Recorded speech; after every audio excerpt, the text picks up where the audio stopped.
Good evening, everyone. How are you all?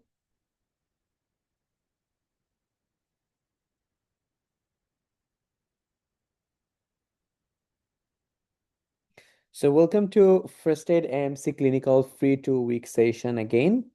So, tonight is not my class.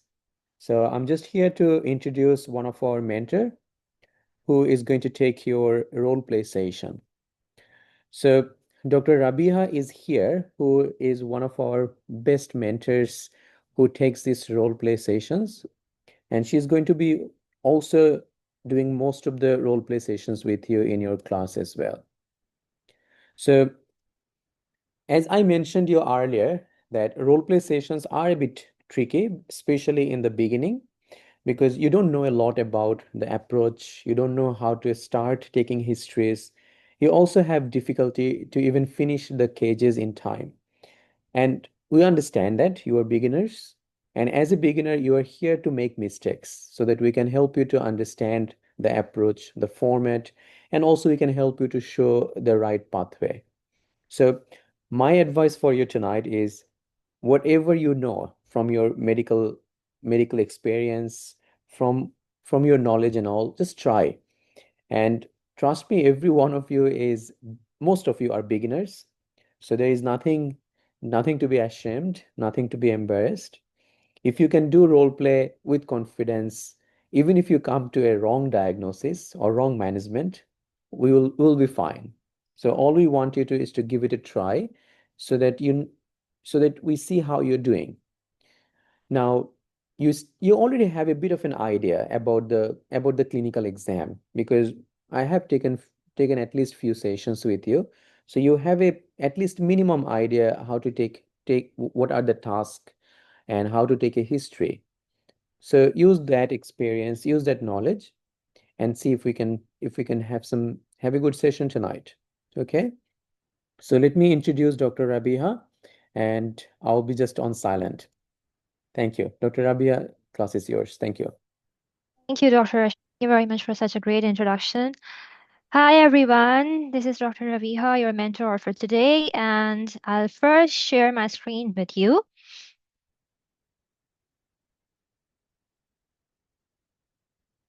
Yeah, and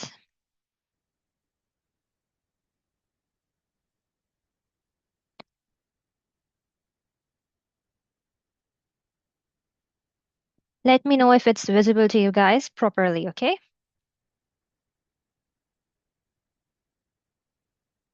Yeah. You can write in chat box and you can let me know even by unmuting yourself. Perfect, visible. Thank you, doctor. Thank you for the feedback. Yeah, first a little bit introduction of myself. I have given this exam, I won't say recently, but last year, in the early months. Like I've given this exam in May. Uh, Trust me, guys, I was just as anxious as you guys right now.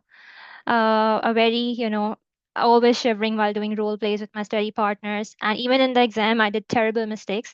But again, you need a little bit of a luck and a whole lot of preparation to pass this exam, especially in your first attempt. But there's no such thing as attempts, there's no such thing as failure. Just go and give your best. With these sessions that we do with you guys, these random role play sessions, um, these are very, very much needed because my personal intention is to cover as many recent cases as possible.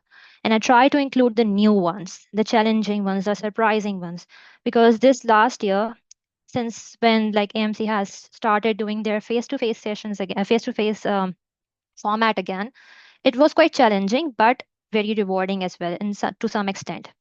Because while performing face-to-face, you can show a lot from your body language, and a lot can be done just to show that yes, you have the knowledge, and yes, there is a subjective component to it because examiner is a human and he's judging you from the moment you enter that door.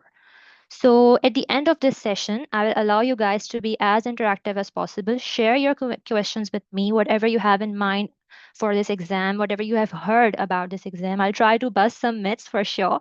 And I will share my experience with you guys, what I experienced during my exam, okay? And about these sessions.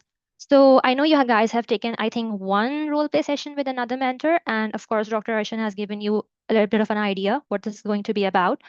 I'll show you a few cases that I have for today. It's a mix of every component, like it has gynae, it has psychiatry, medicine, counseling, everything in it. And these are pretty much new cases. And will encourage you guys to volunteer. I don't have to take names. You will volunteer to role play. And this is not your real exam, guys, but it is very important that you feel this pressure from your day one.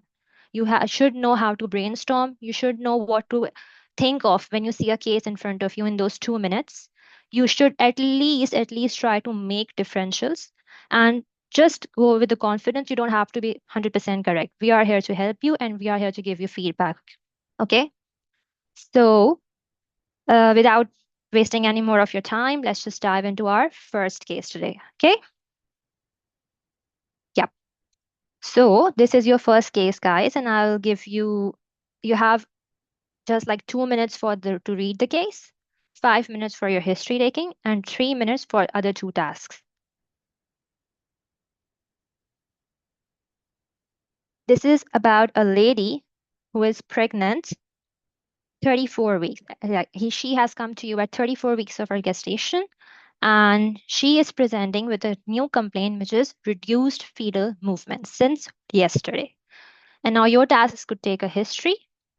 Physical examination will be given to you on card, so I will let you know when your time is over. I'm using a timer with me, and then you will proceed to your next task, which is to explain management. Okay? Let's just see who is willing to role play this one with me. Don't panic, guys. Just think of whatever comes to your mind. Just like a normal scenario. If you're in your clinic or just you're sitting with your patient and just someone comes with this complaint, whatever you will think of, whatever you will ask, just go for it. Yes, Dr. Midden, very good. That's the kind of spirit I want from you guys. Volunteer for to role play, okay? You will miss these sessions and trust me, they are very helpful. Okay, you can unmute yourself, doctor.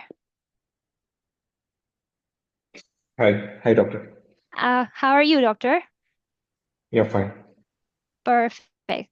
Thanks for volunteering. Okay, so you've gone through this stem, right? Yeah. Perfect. I will time you for your history taking now. You have 5 minutes, 5 good minutes for your history. And then I Mm-hmm. will let you know and I will present you on my screen with the findings. They will make everything crystal clear to you, and then you will proceed with your next task. Okay? Okay. Perfect. So, yep. Now your time starts, doctor. Hi, I'm Dr. Midun. I'm one of the doctor in the emergency department. Very nice to meet you. May I know your name? Hi, doctor. I'm Lisa. Hi, Lisa. How can I help you today? Yeah, doctor. Just to inform you, like from the last one day, I was feeling Mhm. a little bit anxious because usually I feel my baby kicking for like 2 times during the day, maybe more sometimes. And since like one day, I'm not Mhm. noticing any movement at all. Okay, I understand your concerns, Lisa. It must be very stressful for you. But don't worry, you are in a safe hand. We can together find out the reasons behind it, and I will give the best management. Okay? Let Yeah, me doc. ask you a few questions for better understanding. Is it okay with you? Yeah, doctor, please go ahead. Okay. What do you mean by these reduced fetal movements? Are you able to appreciate the fetal kick or not able to get any fetal movements at all? Yeah, so doctor, I usually just like I mentioned, feel him kicking like Hmm. maybe 3, 4 times during the day usually. But Hmm. since one day, also I'm quite busy, but I'm not noticing any movement, any kick at all. I understand that. And is it the first time you feel like this or Yeah, similar in the doctor. past also? This is the Okay. first time. Okay. What were you doing just before this episode? Yeah, nothing, doctor, just my usual day. So I'm a librarian, Mhm. so I was at work and nothing, just my regular job, nothing much. Okay, understand that. Okay, and okay, are you regular with your antenatal checkup? Yeah, doctor, I make sure of it. Yes, I am. And did you notice, do you have any abdominal pain? Right now, no, doctor. And do you notice any bleeding or discharge from your down below? No, doctor. Thankfully, I haven't noticed any. Okay, good. And do you notice any contraction in your tummy? Not much, doctor. No. Okay. And what about your sugar drink test? Was it normal? Yeah, doctor. Yes, it was normal. Okay. Do you have any blurring of vision or any headache?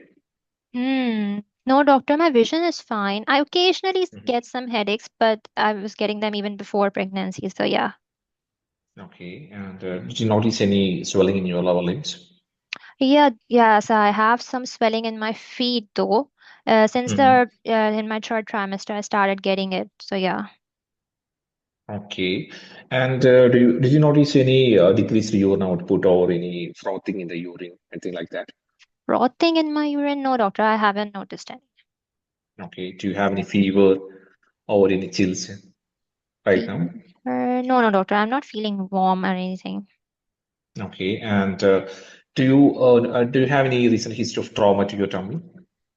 Trauma? No, doctor, I haven't had any trauma. Okay. And have you had your Down syndrome screening? Yeah, they mentioned, well, it happened in my first trimester, doctor. They mentioned about Hmm. that. Yeah, and thankfully the Hmm. test was okay. Okay, good. And how was your 18th month scan? Was it normal? Yeah, that scan was, yeah, doctor mentioned to me it was very important. Yeah, it was normal. It is normal, thankfully. Okay, is it a single baby? Yep. Okay, and okay, and okay. What about your yeah, okay, and okay, and do you drink or smoke? Yeah, I was doing it previously, doctor, but since when Hmm. I've gotten this news, I have stopped drinking at all and smoking, no, for sure. Okay, good. And do you have enough support at your home? Yeah, my partner is quite supportive, doctor, and yeah, I have my in-laws also staying at my place. So yeah, Is it your first pregnancy? no, doctor, it's Okay, my how was second. your second one? When was your last pregnancy? It was 2 years back, doctor.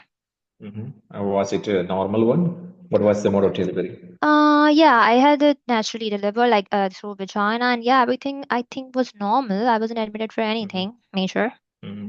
Yeah, was it associated with any complications in between, like any hypertension, diabetes, extreme bleeding, anything like that? No, doctor. Thankfully, no, Okay, nothing. yeah. Okay, do you have any non-medical conditions like hypertension, diabetes, anything like right now? Uh, no, doctor.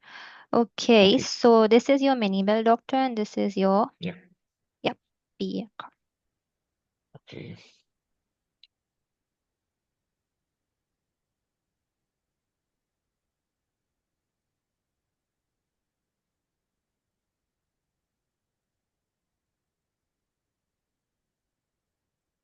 Okay, and this is your time to like explain the management as well. So your 3 minutes are running. Okay. Okay. Thank you, Laura, for your information. And first of all, I would like to reassure you that from the physical examination, we found that we can feel the fetal movements, and it is reconfirmed by the Doppler also. Okay. So, and we also check the fundal height. The fundal height, it is correspond to 36 weeks, and abdomen physical examination, all the physical examination was normal. Mhm. And we did the CTG also, and it was also normal. Okay. And Laura, the most common cause behind the low fetal kicks due to it could be due to many factors, but I'm thinking that it could be due to the sleeping of the baby also. During the sleeping time, there will be decreased fetal movements. Okay, and it could be due to other reasons. I was thinking about the decreased fetal. It would be due to intra-growth retardation, or it could be due to any fetal infection, any infection in your tummy. And I was thinking about it could be due to any sign of preeclampsia, and I was thinking about eclampsia, sign of eclampsia. I was thinking about preterm labor. I was thinking about the Oh, other signs also. What yeah, else? What the management is? Any management or counseling in the part of, or yeah. just? differential and diagnosis only. Okay. This is your management task, doctor. Okay, yeah. Management. Okay, Laura, for first of all, for the management, I would like to do. I would like because there is you have a concern. We will admit you and we will inform the seniors, the Yep. obstetrician specialist will see you, and they will do the USC and CTC once more. Even the CTC and USC is right now normal because in the CTC we do the CTC for the check the growth of the baby and the size, the fluid around the baby and the placenta. All these are now right. It is normal. That's it, doctor. That's your Yeah. time timer. Okay. Okay, Okay. that's your 3 minutes time up. And yes, Yeah. now it's time for your feedback. You did a good history. You somehow asked Thank you. every possible reason that we think of whenever someone complains of reduced fetal movements. You asked me about the Okay. bleeding, very good. Discharge, fever, abdominal pain, trauma, like you were ruling out hemorrhage, you were ruling out preeclampsia. Excellent history, I would say. Pretty much all Okay. important topics that needs to be covered in that 5 minutes. Just few Yeah. more things that I will cover in my notes. Now, Okay. coming to your management plan. Mm-hmm. Basically, in this kind of case, when you have literally ruled out red flags and you are given a physical examination and investigation, which is reassuring, CTG, Mm-hmm. and on Mm-hmm. examination, everything is pretty much normal. So, yes, this Yeah. is what you have to explain to your patient that, yes, you're in your management, this is something which has happened physiologic, which is normal, right? So a Yeah. lot of the management composed of reassurance. And yes, it's good Mm-hmm. that you mentioned that I have ruled out some important red flags as well. But what needs to be done Mm-hmm. is the second step. So some Okay. things that can be added into management plan that could you could improve, but I will show you in my Mm-hmm. notes. But for your history was very good. Perfect. Like for Okay. 5 minutes, what you have to ask. Okay. Okay. Yeah. Perfect. So now I'll show you guys notes. What can you be asked in the history? Yeah, this was your PE on card. We'll get it to back. Okay. So in the history, first of all, mother has come to you. She is quite worried because this is quite a significant complaint. She's not feeling her baby's movement. So yeah, opening empathy a little bit and a reassurance at the first statement would be a good one. So yes, I'm glad you came in, and reduced baby movements, yes, can be very concerning, Lisa, and you did the right thing by seeking help. It's just the first statement. I'll ask you a few questions just to rule out what's happening, okay? Now, first of all, doctor did ask a good question. First of all, make it clear what she exactly mean by reduced movements, right? Is she not feeling it at all, or is she feeling it just less than usual? What exactly is she complaining about? That's a good question to ask in the beginning. So when did you first notice the reduced movements? Like how long has it been? And is it completely absent or just less than usual? Now, has it been persistent or intermittent? Like, are you not feeling it at all or just happens at some points? Any improvement that you have noticed after eating or lying on your side? Maybe it's just a physiologic response that she's having, or is it the first time, or has it happened before? This is also very important. Like if it's the second or third time, it becomes very, very significant because there's something that is happening and patient is coming again and again for it, right? Now, what are the red flags that are must, and you cannot skip them? Vaginal bleeding, very important. Just like doctor asked me, like, have you noticed any bleeding from your vagina? Any red spots, any even minor ones? Please let me know. Are you feeling any kind of abdominal pain, even tightening? Anything? Just let me know. Any leakage of fluid, right? We are assuming that she might be suffering from preterm labor or anything, right? So leakage of fluid is very important. Fever or infection, because sometimes patient already is leaking fluid for quite a lot of time and we are suspecting she might have suffering from chorioamnionitis. So why not ask this question? Trauma or fall? Of course, again, very relevant, and doctor asked it very well. Now, whenever a patient in her third trimester presents to you with literally any complaint, and not just third, like proceeding from 24 weeks, definitely preeclampsia is relevant, right? We have to prevent eclampsia. So preeclampsia symptoms are very important and we have to ask it. Just make it a habit that you're going to ask it to every OBS patient coming in third trimester, right? Headaches, visual disturbance, which means any blurring, any kind of flashes, anything just you're seeing in your vision, any kind of tummy pain is significant for you, right? So these are all the things that has happened in preeclampsia and it's important that you ask it from your lady. Now, with any OBS case, of course, obstetric history comes in. If it's mentioned in the STEM, her gravida and para status, that's good. You can just simply ask about her previous pregnancy directly. But if it's not, it's good to ask that is it your first pregnancy? If no, then how many times, how many children you have? about that pregnancy. Did you have any complications? Just like doctor asked me, what complications? So you can narrow it down to any blood pressure issues, any diabetes issues. That are good questions to ask. Now, did in the previous pregnancy or even in this one, did you have any problems with the baby, like any growth restrictions that you can ask? Now, any current issues, like in this pregnancy, did you have your all ultrasounds done? Just like doctor asked me that, are you regular with your antenatal checkups? That's a good question. First, a general one. If she is regular, then again, delve deep into, did you get your ultrasound scans done? Like your morphology scan at 18 to 20 weeks, very important. Like what was the outcome? Is it normal or not? Now, currently, are you having any kind of medical issues like blood pressure? It's good that you mentioned blood pressure. It's a vague term, everybody understands, like rather than mentioning hypertension exactly. But do you have any increased blood pressure issues, any sugar problems? How was your sugar test results? Doctor asked it very nicely. Now, what about smoking and alcohol status and any drugs that you are using? Now, what about any kind of like even before pregnancy, did you know your BMI? Or do you comment, would you want to comment on your weight? What was your weight exactly? Maybe she is an obese patient. And basically, why are we asking all these questions? I will show you further in my notes that we are basically ruling out the risk factors for a high risk pregnancy, right? And there are some risk factors for stillbirth as well.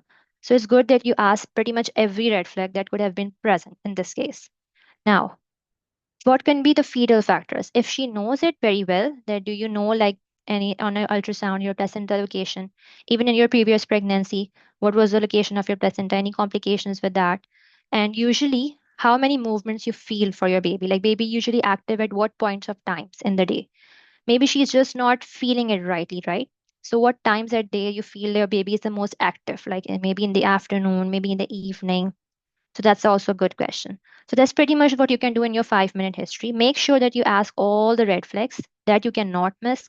And again, if you run out of time, it's okay if you miss one or two questions, that's fine. But your major component is this, your red flags. Okay. Now, at this point of time, you will be shown a PE on card by the examiner, right? On that card, you will be given all possible things that you need to make a sure diagnosis and what you can explain to your patient. So in the PE, definitely vitals are important. They will definitely give you vitals and it will be a stable patient. So temperature is normal, BP is normal, pulse is normal. Now, very important is your OBS examination and your abdomen. So it's soft and non-tender. So definitely there is no tenderness, no rigidity. Fundal height corresponds to weeks. Very good. Because you were suspecting that maybe there's some IUGR going on, right? So if it's corresponding to 36 weeks, good to go. Another thing excluded. Now the lie of the baby is also longitudinal and the presentation is also cephalic. That's also normal. Fetal movements are felt. And they have mentioned it that it is confirmed by handheld Doppler. So that's also good. If it's not felt on examination, that what we usually do, we definitely do ultrasound Doppler to confirm it, right? Then we give a diagnosis to our patient. Then there is no uterine contraction. So definitely your patient is not in preterm labor. So another thing you have excluded on the basis of your P. Now, very important thing that they have given you is CTG. And basically, it's the possibility that they can simply just mention on the card that CTG is reassuring. Okay, fine, you don't have to do anything. Or they will mention you the proper CTG criteria. As a baseline fetal heart rate is 140. You should know that what's the normal one, normal variability, or they can mention beat to beat variability is 5 beats per minute or 15, whatever the normal range you should know. Probably they will mention it in the exam, but even if it's not, you should at least know these basic criteria of CTG. Accelerations present, well done, very good, and no decelerations. So this is basically a reassuring CTG. Even if they haven't mentioned it reassuring, you should know what are the criteria for a reassuring CTG and a non-reassuring one. So by this time, when you have gone through your PE on card and you have read the CTG's reassuring, so pretty much this is a physiologic case, right? So in the management, you can surely tell your patient that what you are having is a physiologic response. I have included this flow chart, guys. This is from Brand COG. And this is nothing but just tells you what you have to do step by step whenever a lady past 28 weeks has presented to you with a decreased fetal movement complaint. So that's what we have done. We have taken a history, including risk factors for stillbirth. That is why it's important that you ask all the red flags. Now, second task is your examination. In this case, it was P on card, but it could be a P fee that you have to ask your physical examination from your examiner. So in that case, you need to know what you're going to ask. Definitely your full obs examination, your abdomen examination is relevant. So examination including the SFH, which is your symphysial fundal height, and handheld Doppler. Handheld Doppler is important, guys. If it's a PFE task in exam, then it's important that you also ask your examiner that is the fetal movement confirmed by ultrasound Doppler, right? Then if on examination and your handheld Doppler you find that there's no fetal heart sound detected, obviously you will proceed to your ultrasound to evaluate if there's any fetal death, and then the whole case change towards your fetal death case. But if it's normal, very good, then you proceed towards your CTG anyway. You will do CTG for literally everyone with this complaint. You will not ignore them. So on the CTG, if there is any suspected fetal compromise, like any of your criteria of reassuring CTG is not there, for example, you are not seeing any accelerations, or you are seeing any fetal bradycardia or tachycardia, anything like that, you will definitely escalate to your senior obstetrician or anyone senior there. So they can proceed with their CTG more longer term and then ultrasound, etc. But if it's reassuring, another thing that we do is fetal to maternal hemorrhage test. It's more relevant if you already know the blood group of mother, like if it's negative, and if you don't know it, again, it becomes relevant, right? And if it's for that, we have to do Clehor test or flow cytometry. Flow cytometry is usually not done, but Clehor test is more common one. And then the last step is consider ultrasound. Not every patient needs ultrasound, but the ones who are already have risk factors for stillbirth or on their CTG you are not finding reassuring features, then again ultrasound becomes very important. And again, if it's an abnormal ultrasound, a specialist medical opinion is needed. If it's normal, then good to go, right? So this was your flow chart, and this again is mentioned in that article that whenever a lady comes with a decreased fetal movement, your advice would be definitely, I will tell you in the management component, but the risk factors for stillbirth that we have asked in history are previous stillbirth. You already asked your patient that what was the outcome of her previous pregnancy, right? Fetal growth restriction and small for gestational age, that you will rule out on your examination, right? Antepartum hemorrhage, you asked about vaginal bleed, you asked about abdominal pain, that's ruled out. Diabetes, you asked. Hypertension, you asked. Now, parity of 0 or more than 3, definitely nulliparity, and obviously multiparity is again a risk factor. Advanced maternal age is a risk factor. If it's not present in the stem, there's no harm in asking it. But even if you ignore it, that's fine. And IVF is a risk factor. But again, indigenous ethnicity, that's okay if you don't ask it, but again, it's one of the risk factors. Maternal obesity, BMI. If it's not given in your, you haven't asked it from your patient, and if it's not given in the PE on card, that's fine. But if it's a PFE task, then you have to ask physical examination from examiner. You can ask, what's the BMI of my patient? If it's not available, they will simply say not available. If it's available, then it's also a risk factor. So it's relevant in your case. Okay. Smoking or drug use, of course, very much relevant, and you have past and history and low socioeconomic status. So basically, we have covered all these risk factors in our history, and they are important to rule out any stillbirth. Now, in your examination, definitely abdominal palpation, you did it. You looked for every pretty much thing, and everything was mentioned. SFH was mentioned, and it's important. Handheld Doppler was done. If it's not done, you have to ask your examiner or tell him at least that, yes, I would like to do ultrasound Doppler to confirm it. And maternal pulse rate was given, blood pressure, temperature was given. Yep. So for indigenous ethnicity, guys, it's okay if you ignore it. I would not go into that detail in this kind of case when you have already management coming up. Okay. But it's just a risk factor. Okay. You don't have to ask it. Yep. There are other important things that you need to take off, and that time is not that much in this case. So don't go into that detail because it becomes a sensitive question. You have to do a little bit of, other things. No need to make it difficult for you. Just ask other important things and just move forward. And now in the examination, yes, you have recorded everything. Now in the CTG, it was given to you, very good. If it's mentioned reassuring, you don't have to use your mind at all. But if it's not, you have to know the basic criterias. And usually the timeline to perform CTG is within 2 hours, and for everyone, right? And it was already done in this exam in this case. But if it's not done and it's your next task to, let's say they change this task in AMC and they ask you to say mention investigations to your patient, right? And if it's not done, then your first task is to say CTG will be done, and then we will proceed on to ultrasound. Okay. So yeah, and we perform CTG for at least 20 minutes or until satisfactory. Perfect. Now, for ultrasound, we consider it within 24 hours. Consider it. The word consider is used. Include what we check. We all know fetal biometry. We check fetal head circumference, things like that. We check amniotic fluid volume and morphology, if not already performed. In this case, it was performed, it was normal. Morphology scan was normal. Now, placental and fetal Doppler assessment only if there is any fetal signs like fetal anemia or signs on CTG are non-reassuring, only then we proceed to that. Otherwise, it's not done in routine case. The time frame to perform this investigation will depend on the clinical circumstances and availability of appropriate expertise. Okay.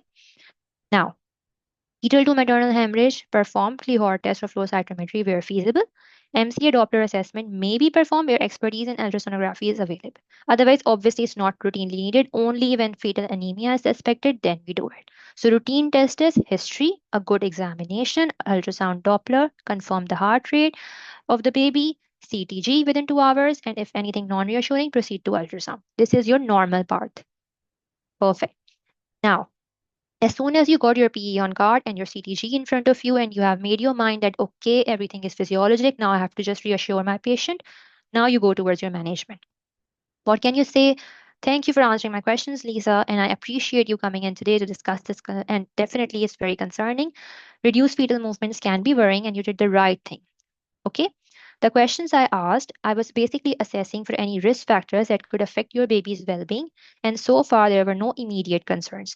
Because there is no task to mention differentials, you can skip that. Okay. Your main task is to tell her the management plan, right? But even if you want to mention one or two risk factors, just like doctor did, I was ruling out any hemorrhage, any preterm labor, that's fine. But don't go into that much detail because that's not your task here. Okay. Similarly, okay, I have a question in chat box. Yes, Dr. John. For PFE, do we have to ask for the specific examination we are looking for? Yes. For example, in a pregnant woman, do we ask, I would like to know the abdominal examination findings of my patient, or we ask for SFH live presentation specifically? Definitely for your first question, you ask specific, guys.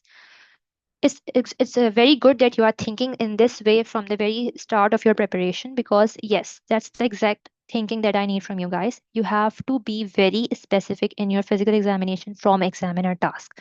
He will just shut his mouth.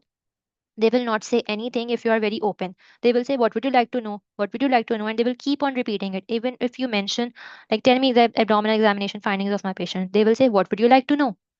You have to name the thing and they will tell you the outcome. Okay. And similarly, in a patient with difficulty breathing and we are suspecting pneumonia, do we ask respiratory examination findings in general, or we ask a specific? Yes. Even to this question, you ask specifically. You ask specifically each and every step. Okay. And you have to do that in a speed, guys, in a speed. Because as soon as you hear your mini bell and your PFE task comes along, you have to ask everything in speed.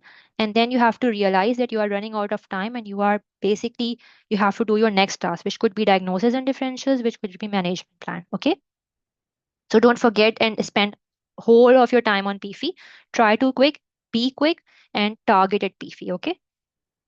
Okay, so back to our management plan, guys. And yeah, and yes, you have basically mentioned her that yes, this is reassuring. Thanks for coming in. There are no risk factors. Now, you can mention what we basically do and how we investigate. So, as a part of our complete assessment for reduced fetal movements, we usually arrange an ultrasound scan, ideally within the next 24 hours. This allows us to check the fluid around your baby and how your baby is growing appropriately or not. And based on these results, we can decide whether you need any admission or for observation or whether it is safe for you to continue your normal antenatal care. Okay. Now, if you asked in history, the mother blood group is negative. Okay, that's one question that you can ask the mother. Or if she hasn't done her regular antenatal checkups, it's the first time she's presenting to you, then anyway, you need to do this test, Clehor test, because you don't know her blood group yet and there could be a sensitization event happened, right? So you can mention this point as well. That if you already know the blood group and if you don't know it, I would also like to arrange a blood test called Clehor test.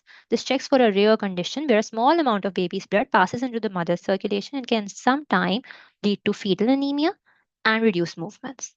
Okay, this test just helps us to rule out the possibility and ensure your baby's safety. That's it. It's a fire reminder test. Don't worry about it. And Of course, the main reason that you're experiencing this reduced fetal movement, the normal physiology. You need to give her at least one reason why she felt this, okay? And what's the normal physiologic reason? Simply, baby must be sleeping. I would like to reassure you that your babies do have normal sleep cycles, and during these times, movements can be reduced. These sleep cycles usually last around 20 to 40 minutes and rarely longer than 90 minutes in a healthy baby. Having something to eat or drink does not reliably stimulate baby movements. So, one point that I mentioned in my presentation is important because a lot of the times in the guidelines it is mentioned that, of course, mothers tend to think like that if we eat something cold or we drink something or hot or whatever, it will stimulate my baby's movement. Okay, but this is a myth. It's your job to bust that out as a doctor, and you just need to say to her that having something to eat or drink does not reliably stimulate your baby's movement. So I would never recommend to do that, okay? And you don't have to do that anyway. I would also advise against using home Dopplers or phone applications to listen to baby's heartbeat, as they can give you false reassurance. So whenever you feel like this, just come to us again, okay? And it's good that you come to us in the first place.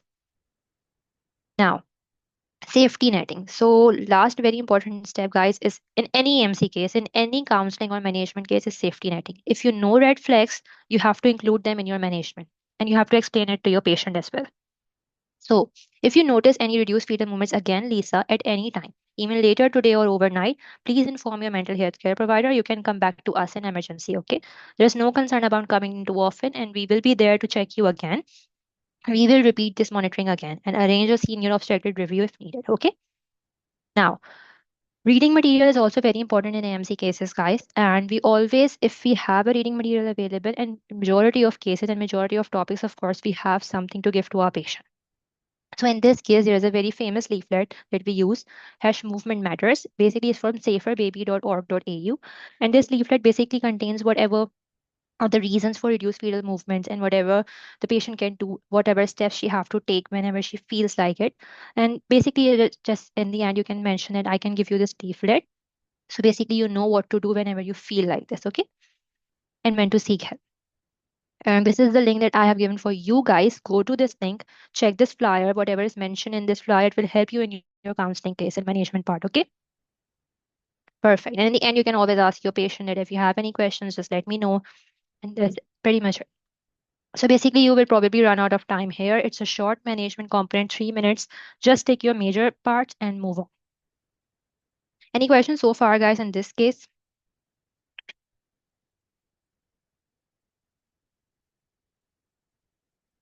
Yeah, anything in the chat box you can mention, or you can even unmute yourself. Try to be as much interactive as possible, guys. Okay. Whatever you have in your mind, whatever you have heard from someone, whatever you think about this exam, just let me know. Okay. This was not a difficult case, an easy case, but it's just that you have to take few points to pass and just mention those things. Just spit those things, and you will be very easily passed in these kind of cases. These are simple, straightforward cases. Okay. So for our next case, guys, this is our next case. It's a psychiatry case. Simple one. You have to do your basic psychiatric history, and you will definitely get your diagnosis very easily. But just make sure that you have enough differentials in your mind, okay? Whoever has any idea, any rough idea of psychiatric history taking, I would want you to volunteer for this case. This is a simple case, and you will enjoy taking history for this case, okay? It's a good 6 minute history taking.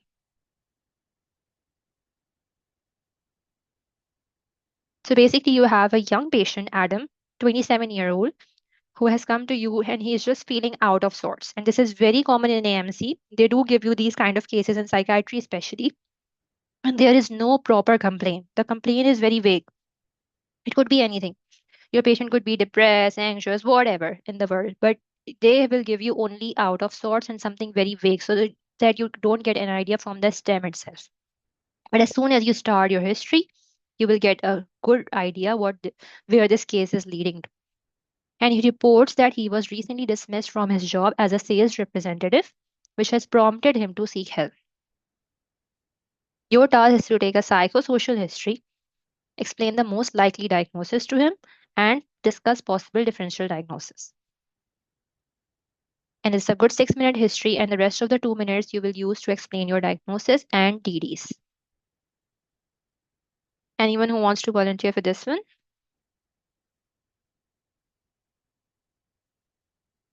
Anyone who have a rough idea of how a psychiatric history is taken and what the possible differentials could be can pitch in.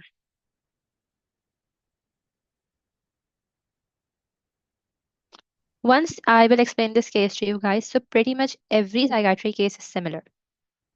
It's the basic structure of psychiatric history is similar. We will discuss that structure today.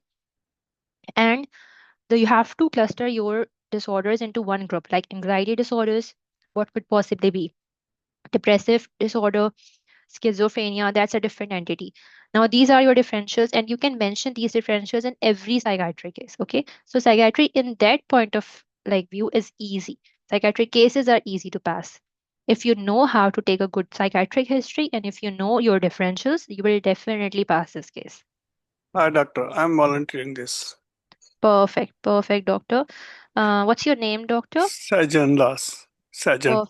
Perfect, Dr. Sajan. You can volunteer for this one. Okay. So you have gone through the STEM already? Yes, I'm reading it again. Just give me a minute. Yeah, sure.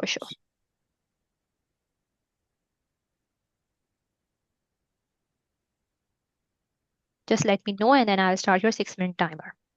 Yes, I can start it. That's fine. Perfect. Here's your timer starts. Hi, Adam. This is Dr. Sajan, one of the GP in this clinic. Very nice to meet you. How are you today? Doctor, I'm good. I'm just, feeling, I don't know. I didn't want to come, doctor. It's just that I'm feeling quite vague these days, like out of sorts. Okay, I'm sorry to hear about that. You have been recently dismissed from the job. So don't worry, we will work out it. What about your feelings? And let me reassure you that whatever we talk here, it will be confidential and it will be in between you and me. And until and unless you are at a risk or other people are at a risk. Is this okay with you? Yeah, doctor, thanks. Thank you for keeping it confidential. Yes, that's good. Okay, so how long you are feeling? Can you explain what you mean by out of sorts? Uh, Doctor, I just, all the time I'm feeling stress these days, and uh, you know, um, at some point of times I feel like I cannot do any job. Like it's basically that it's impacting my job and my career.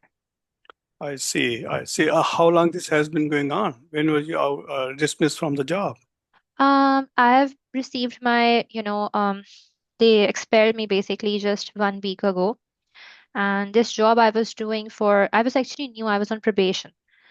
And in the previous jobs as well, doctor, I know again, this is the second time I've been expelled from my job, and it's because that I'm feeling so much stressed. Okay, that's fine. We will work out it. Okay. Let me ask you a few things. Have you had how's your sleep?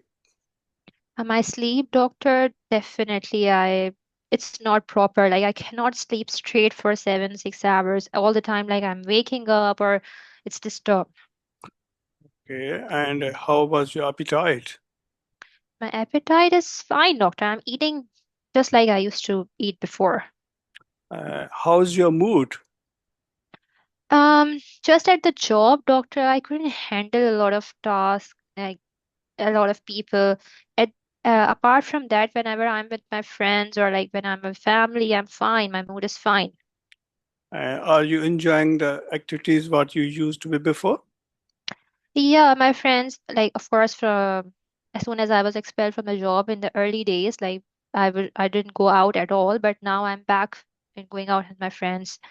Yeah, Do you I'm live with enjoying it. do you live with your family or living with someone?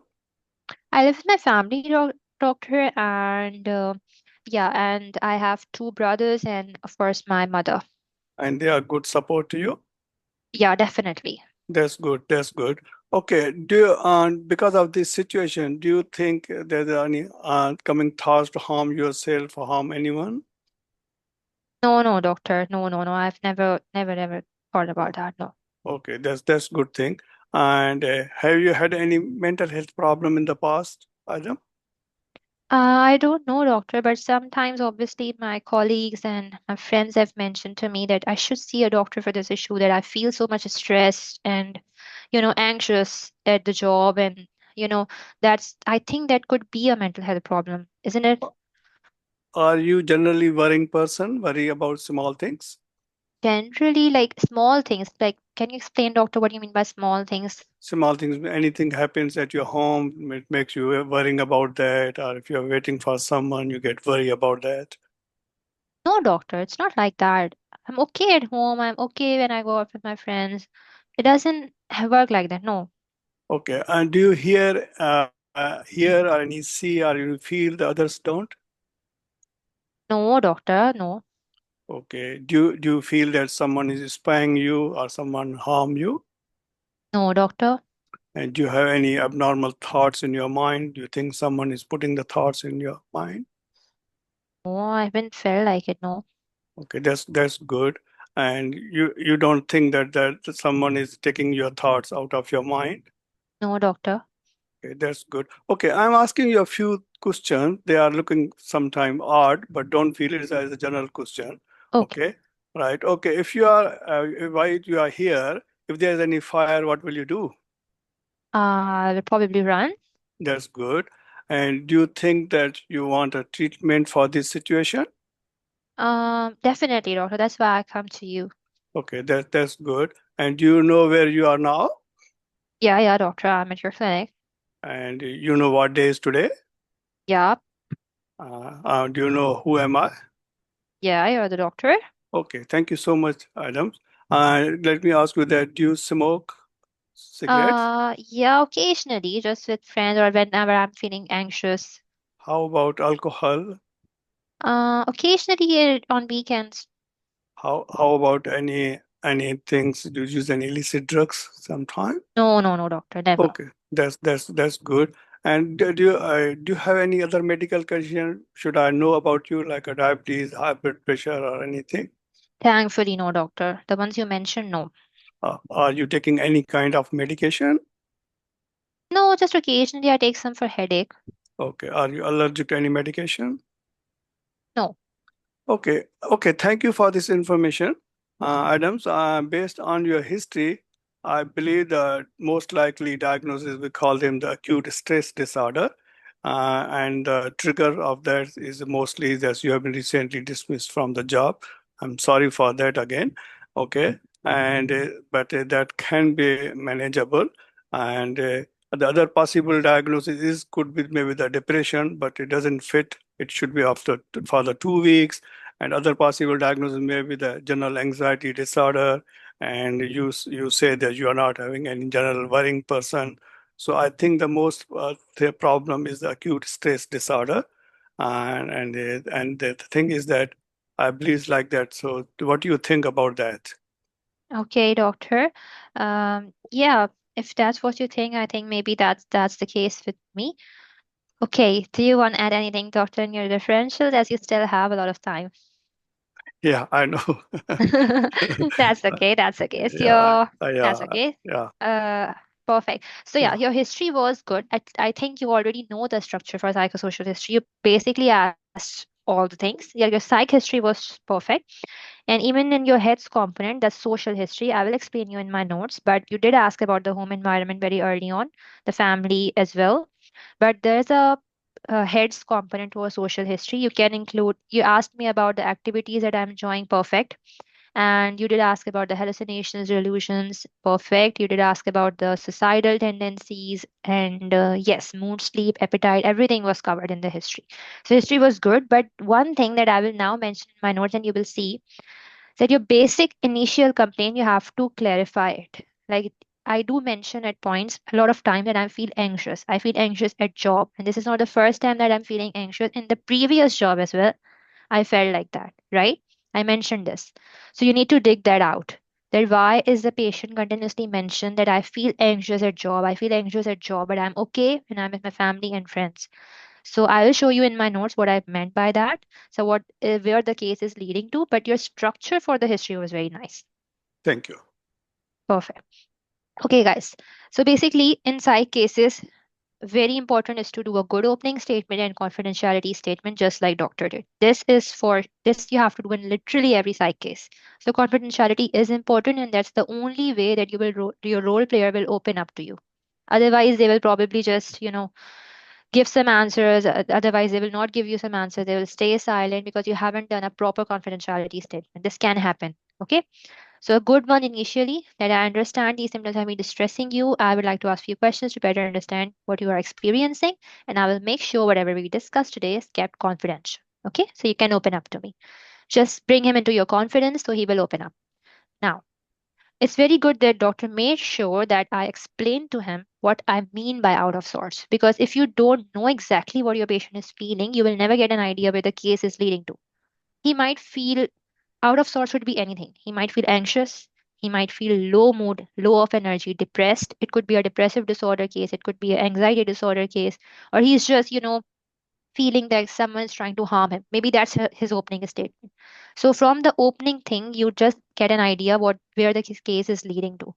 So can you please tell me what you are feeling, exactly what you mean by out of sorts? If he still doesn't open up to you, okay, then you have to give him few examples. Like, are you feeling stressed or anxious? Are you feeling low or, sad about anything? Okay, so he will might give you an idea. Then you will get the leading point that, okay, this is why this is where my case might lead. And now the duration is always very important in all psych cases. So how long have you been feeling like this?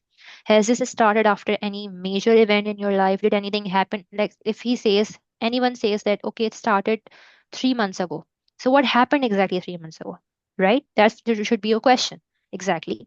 So if anything that triggered it, any event, any major event, any major change, which situations make you anxious? Now, if he's continuously mentioning, if your patient is continuously mentioning that I feel anxious, and sometimes he will mention in the opening statement that yes, I feel anxious when I'm here, when I'm there. So it's your job to make it very clear that which situations make you anxious, right? Like day-to-day activities. If you are suspecting a generalized anxiety disorder, just like doctor was doing, he was ruling it out very early on, and that's a good approach because that's your major differentials. So it should be a day-to-day activity. Like patient would be anxious about literally everything. I get anxious when I have to go pick up my child. I get anxious when I have to go shopping for myself. I get anxious when I have to cook something. That's the day-to-day activities that are pretty much normal for everyone. But a patient who is suffering from generalized anxiety disorder would definitely complain about it.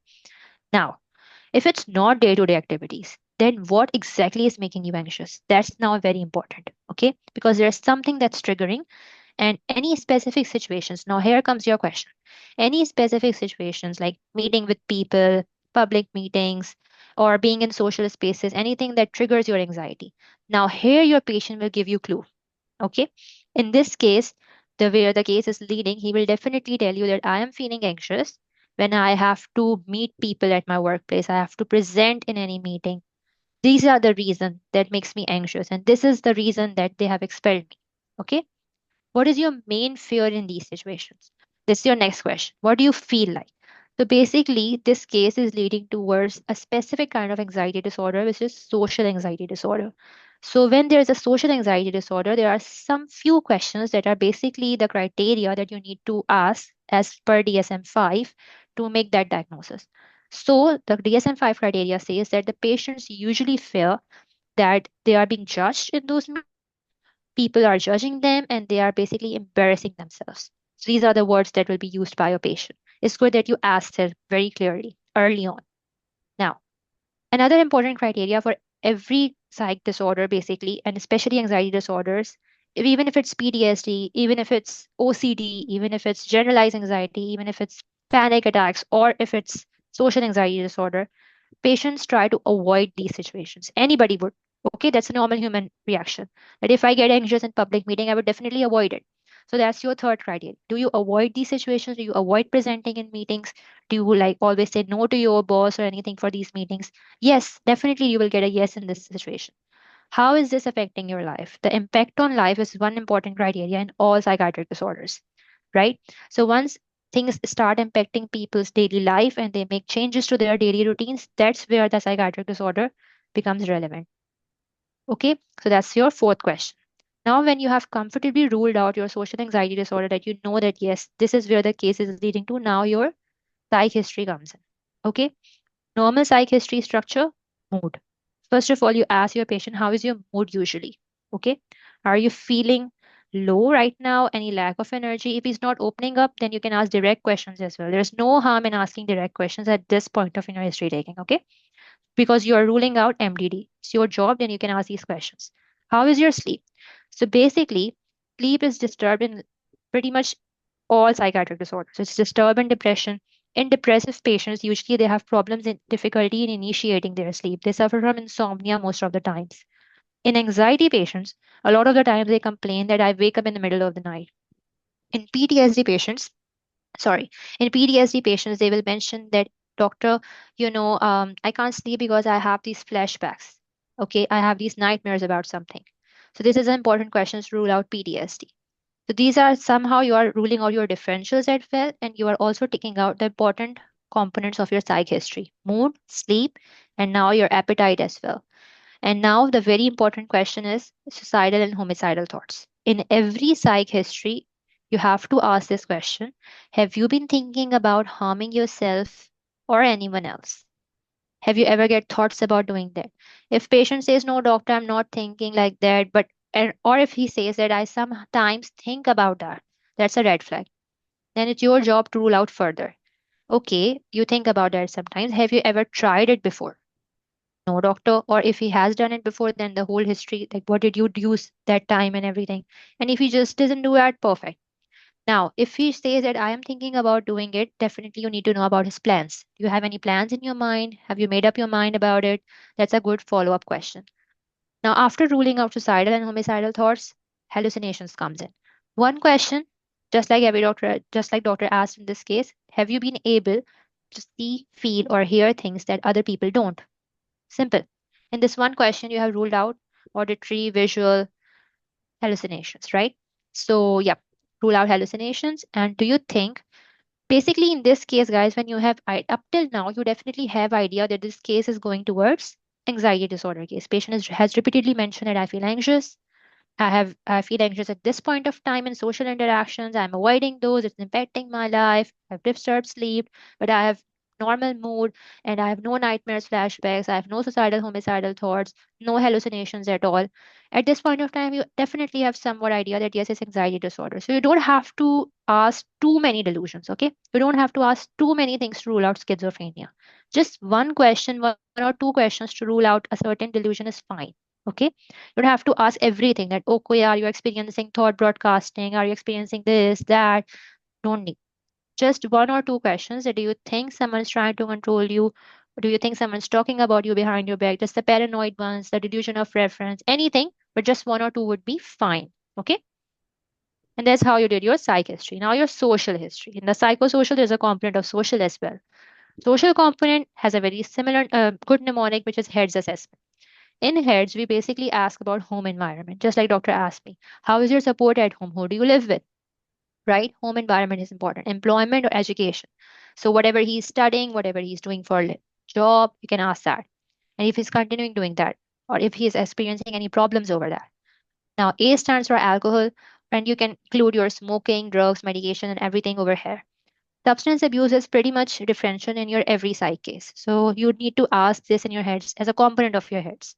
How much alcohol you drink, how much smoking you do, are you doing any drug use, any other medications, just like doctor asked me very nicely. But if your case is going towards anxiety disorder, you can also include coffee, tea, energy drinks, things like that. Okay, and then systemic symptoms. Because we are also ruling out there could be an organic cause to it as well. So a lot of the times hyperthyroidism presents like it. So we can ask one or two questions, not much, but one or two questions that are you experiencing any heat intolerance these days? Like you can't bear hot weather at all. Are you experiencing any diarrhea? Just one or two. Don't go into that much detail, just one or two. And have you lost any weight recently? Right? So any questions from these three you can ask here to rule out hyperthyroidism.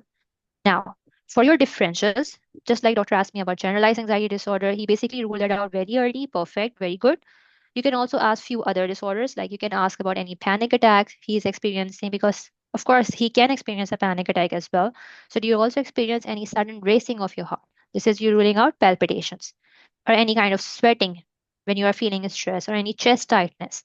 And the one question that pretty much everyone fears and experience in panic attack is the feeling of dying. Do you also experience that you might die during that attack? Okay.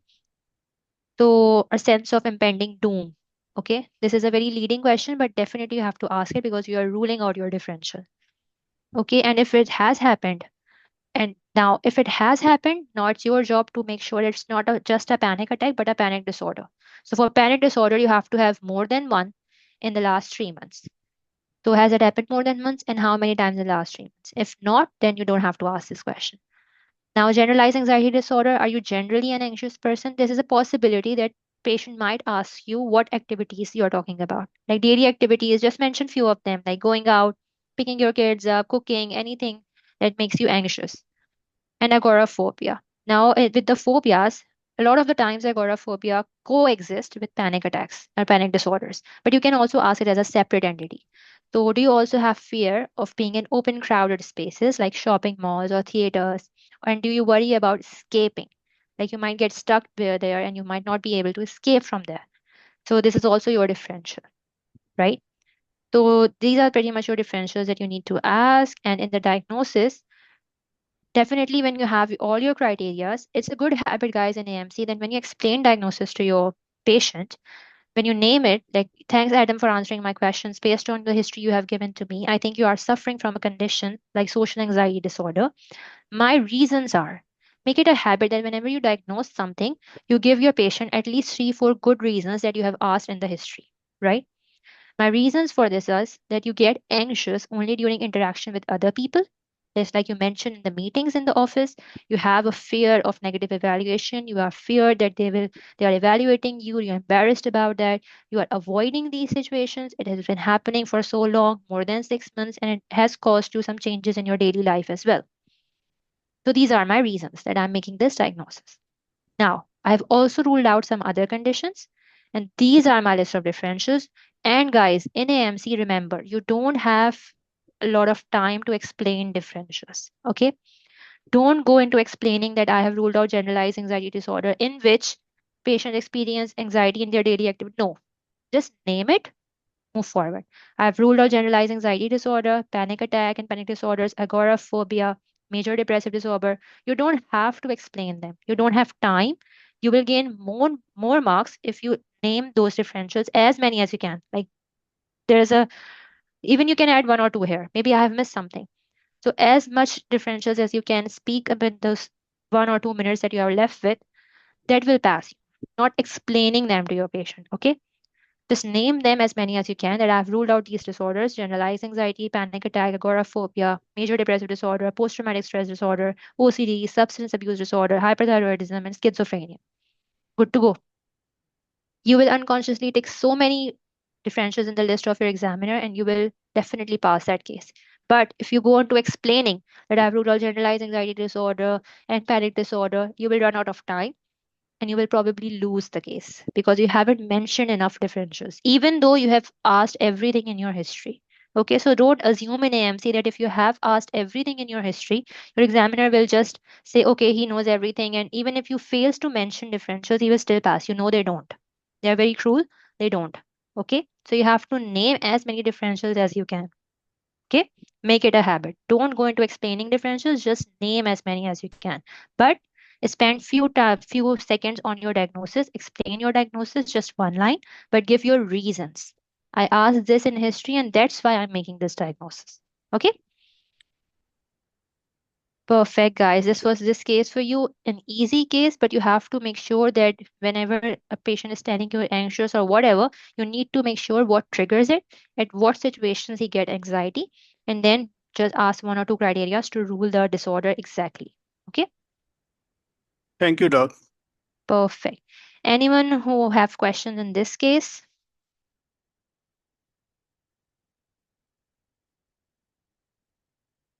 Perfect. Okay, so guys, psychiatry cases usually are very easy to pass, I must tell you, but you have to have a good structure. Any structure is similar. Once you role play one case, you will definitely remember what to ask.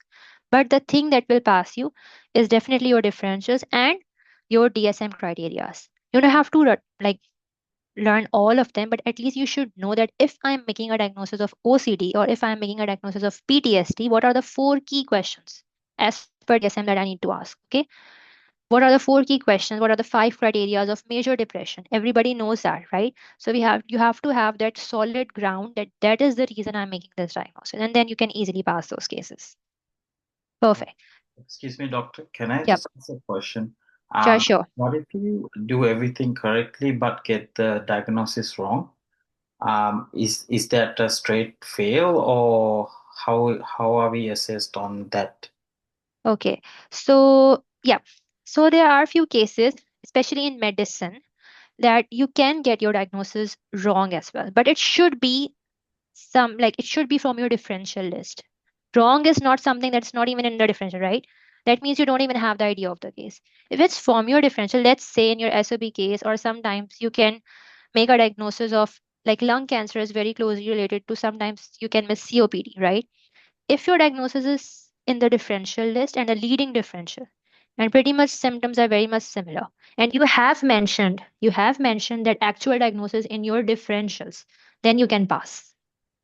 Okay, then you can pass. There's a good chance they will pass you because you have mentioned that as a differential. It means that you have that in mind, right? You have that in mind. You have asked your questions, but it's very closely linked, and that's why you have mentioned another differential as your main diagnosis, provisional diagnosis, right? So they will pass you. But if you have failed to mention that diagnosis at all, even in your differentials, that means you don't have that in mind at all, right? Yeah. That's where you lose the case. Okay? Thank you. Perfect.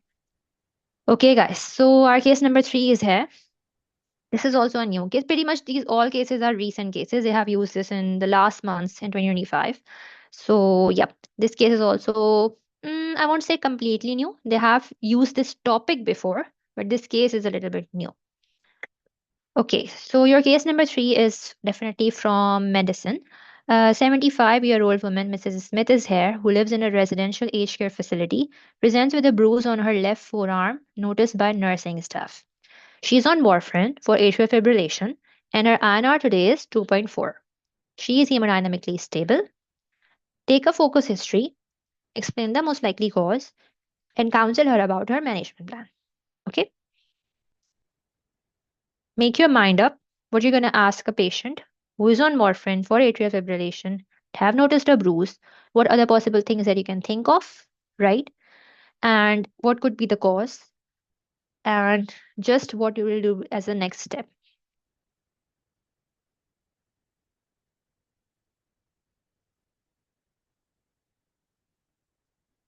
And just a quick one, guys. Not all the times it's pathologic. Sometimes a lot of the times in AMC cases, the reasons are normal physiologic causes, but you have to rule out all the red flags to get to that physiological, right? You have to exclude everything that you can say that this is something normal or benign or things like that.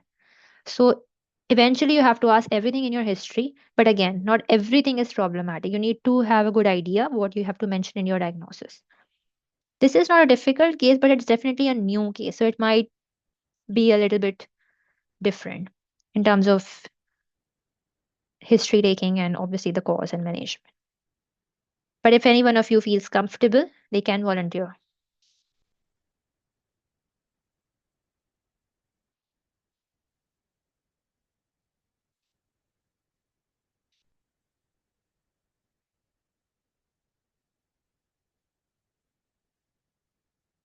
Yep, guys, anyone who wants to do this one?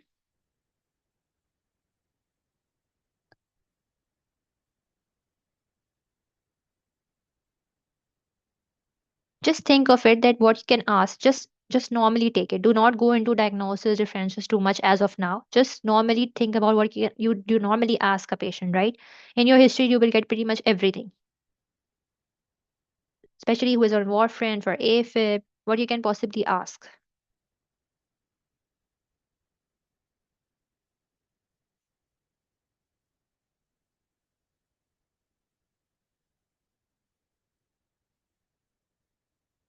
That's okay, guys. Don't worry too much. I think I have put you guys in a lot of pressure because of the MC clinical format, but just relax, okay? If you don't want to volunteer for this, and that's okay. I understand this is a little bit different, not a standard AMC cases that we were doing right now.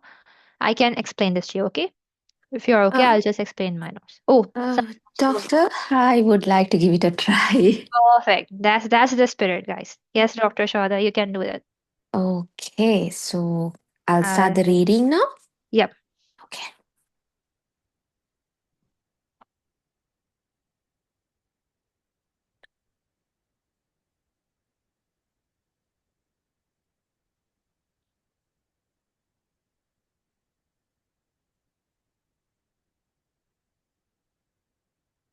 All right, doctor. Perfect. I am ready. Perfect. Your time Okay. starts. Okay. Hi, Mrs. Smith. So I'm Shuhada, the doctor here to help you here today. I do see that you have come with some complaints of a bruise on your left forearm. So before I start, I would like to just let you know that whatever we discuss here today will be fully confidential between you and me, unless it's harmful for you or someone else. All right. So can I Thank you, proceed, Mrs. doctor. Smith? Yep, doctor. Okay, so Mrs. Smith, I do see that you have a complaint of a bruise on your left forearm. Can you tell me more about this? What exactly happened? Yeah, doctor. Actually, I didn't even Mm-hmm. notice it, doctor. Nurse bring that to my attention. I Okay. usually get these minor bruises Mm-hmm. sometimes, but I just didn't notice it actually Oh, myself. okay. Can you tell me more about, you told me that you have noticed sometimes these minor bruises happening, yes? So can you tell me when did you start noticing this exactly? Um, yeah, I was taking this medication for quite some time now. Mm-hmm. Doctor mentioned that it somehow thins my blood because Mm-hmm. of my heart problem. Okay. And yeah, these bruises, not all the time, but sometimes when I hit myself through something, these disappear just like Okay. that. Okay. And what about the bruises? Do they heal on their own or do you have to do something about it? Just they heal on their own, doctor. Okay. That's good. Okay. Other than the bruises, have you experienced anything recently, Mrs. Smith? Like what, doctor? Let's say that you see any easy bleeding from your gums. Hmm. No, doctor. Okay, and Mrs. Smith, as a part of the routine questionings, I might have to ask you some sensitive questions. I hope you don't mind. That's Um, okay. are you still having your periods by any chance, or have you menopaused already? I have menopause, doctor, long time ago. Okay, perfect. So, Mrs. Smith, can you tell me more about these bruises? So, does this happen specifically like in a joint location, or do you see that happening anywhere specifically in your body, or just randomly wherever you knock? Randomly, doctor, whenever I hit Mm-hmm. something. Okay. And have you done anything about this? No, doctor. Didn't need Okay. to. Okay. And Mrs. Smith, I do see that you have a history of a heart condition, like you said, Hmm. atrial fibrillation. When was this exactly diagnosed? It was I think, doctor, it's been more than 7 years now. Okay. And are you on this medication, the blood thinner, for the last 7 years? No, doctor. They started it like I was first diagnosed with Mm-hmm. it, Mm-hmm. and then 7 years back, and they started it around like it's just 3 years now. Okay. And so far, did you feel like they had to increase the dose or decrease the dose over the last 3 years? No, doctor. They have pretty much kept it similar. In the initial days, Yeah. they were doing these tests regularly, and they Mm-hmm. adjusted the dose. But since then, I'm on the same dose. Okay. And do you go for your regular checkups with the doctor with regards to this condition? Yeah. I do. Okay. And apart from this, have you noticed any other types of possibilities of any bleeding that you have experienced other than this bruising? Mm, what kind of bleeding, Uh, doctor? Like I haven't seen any from my any like, skin. okay. And apart from the bruises, Mrs. Smith, have you noticed like that you easily get abrasions or like it takes a long time for a wound to heal? No, doctor. It doesn't take that long. Okay. And anything else that you would like to tell me about apart from these bruises, Mrs. Smith? Nothing, doctor. It's Okay. just that the nurse wanted me to see you. Mm-hmm. She Okay. thought it might be something Okay. concerning. Okay. Thanks for that, Mrs. Smith. And any other medical conditions apart from this heart condition for which you are taking the blood thinner I should be concerned about? I do have blood pressure issues, doctor, but Mm-hmm. I am on my regular medication, and Okay. the nurse check my blood pressure quite often, and yeah, these days it's normal.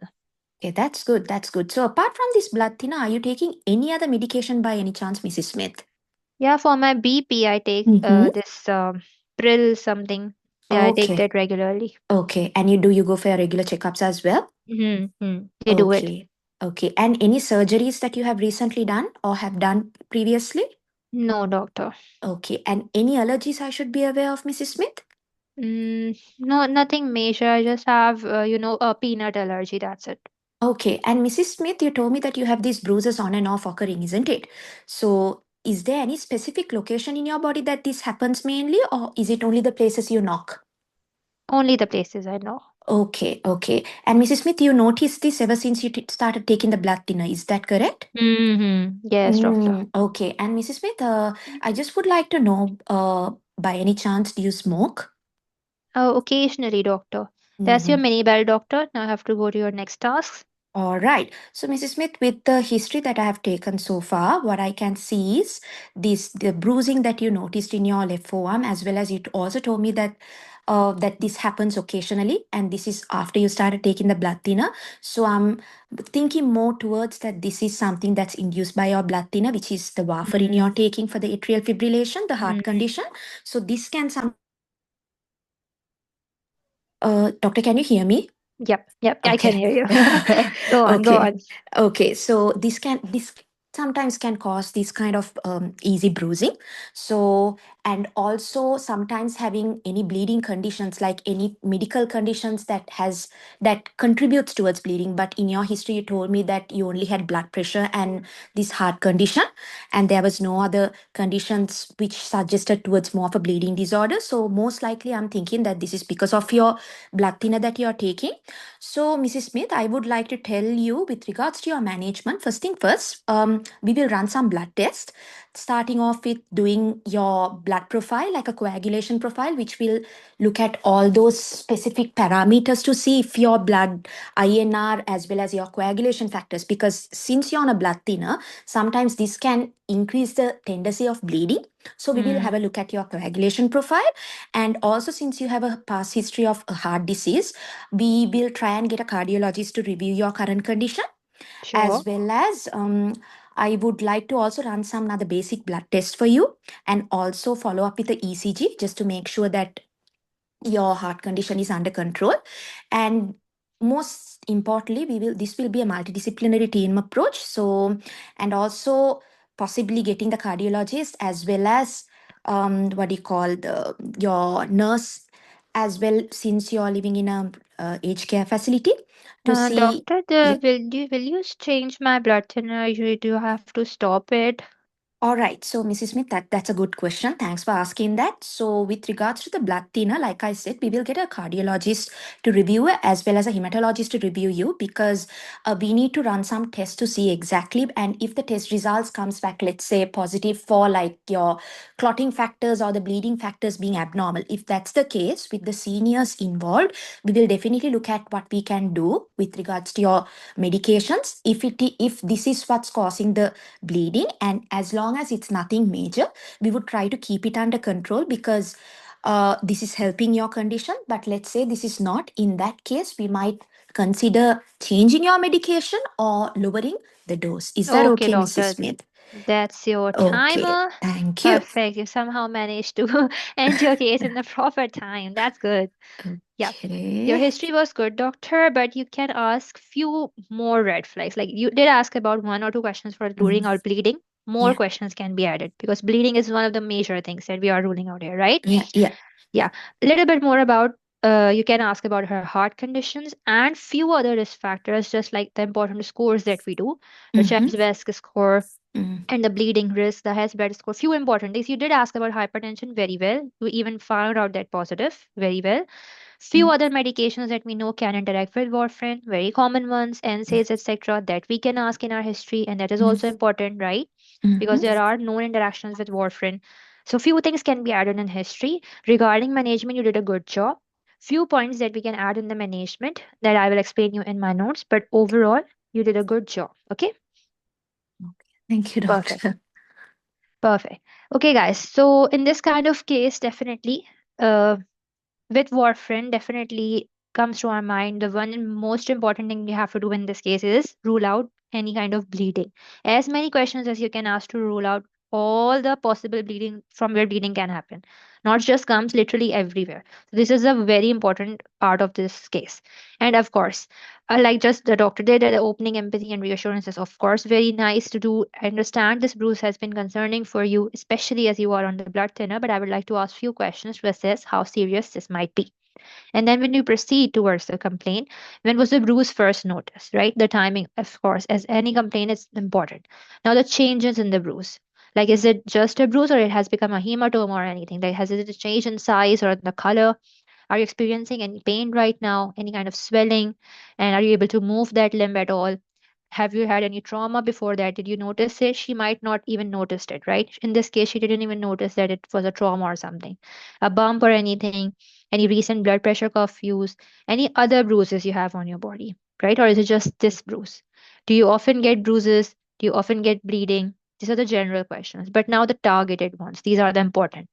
Now, you first ask about any kind of nosebleeds that you are having or have had in the past, any gum bleeding that you're experiencing. Have you noticed any kind of blood in your urine or the stool that you passed it? Have you noticed that your stools are becoming dark or black these days? Right? Any kind of bleeding from your vagina that you have experienced, any kind of bleedings that you have noticed, any from any cuts that's been going on for a long time, like prolonged bleeding. These are your red flags. Just like doctor asked me early on about gum bleeds, nose bleeds, but few more questions just to show that you are ruling it out very nicely. Now in the medication history, of course, we know warfarin has a very particular dose, and we are very particular about the changes in the dosage and the compliance of the patient, and even the brand itself. With the warfarin, we cannot change the brand even. We always advise our patients that whatever brand we have given you, stick to that brand. Do not change it yourself, okay? So these are important things with warfarin. So you can ask it from your patients that have your doctors recently changed your dose for your blood thinner? Have you been taking this similar dose for how long? What about your compliance? Are you taking it regularly? Have you recently missed any dose or not? Okay, now drug interactions. Definitely, you can not ask all the drugs, but you can at least tick off few categories. You can ask her about, have you recently started using any antibiotics for anything? Are you using any kind of antifungal creams these days? Any new medication? Any new medication that you have started, just let me know about that. Now, we know that there are few medications that interact with warfarin that can cause changes in INR as well. But the one class, the NSAIDs, the aspirin and all the other NSAIDs, ibuprofen and everything, they basically don't change INR that much, but they do increase the risk of bleeding. So there are one important thing that you can ask in your history, and they might give it to you as positive that yes, I have started taking NSAIDs, I'm experiencing in my joint pain and blah blah, and that's why I started taking ibuprofen a lot. Okay. So that could be positive, and that's important that you ask it specifically. Now we also know that there are a lot of herbal supplements, especially the St. John's wort and others that are available very easily in chemist warehouse and other pharmacies that patient might have started and they might have interacted with warfarin. So that's also a good question. So drug interactions are your second point that you can ask. Now your INR monitoring. So this blood test that we have done for you and basically do for you for a few weeks, like some in initial days when we start patient on warfarin, we do this every other day. But then we do it at 2 weeks and we do it at 4 weeks. So usually INR monitoring is regular for warfarin patients. So she must have known it. If she is using warfarin for 3 years, you can directly ask her about this blood test of yours, INR. Is this usually stable, the readings, or is it usually fluctuating? Because labile INR is one of the many reasons that patients experience bleeding, right? So this is also a good question. Now, with any geriatric patient in an MC, if you have run out of questions or if it's the case is going towards there, anyway, it's good that you ask few questions for fall risk. Okay.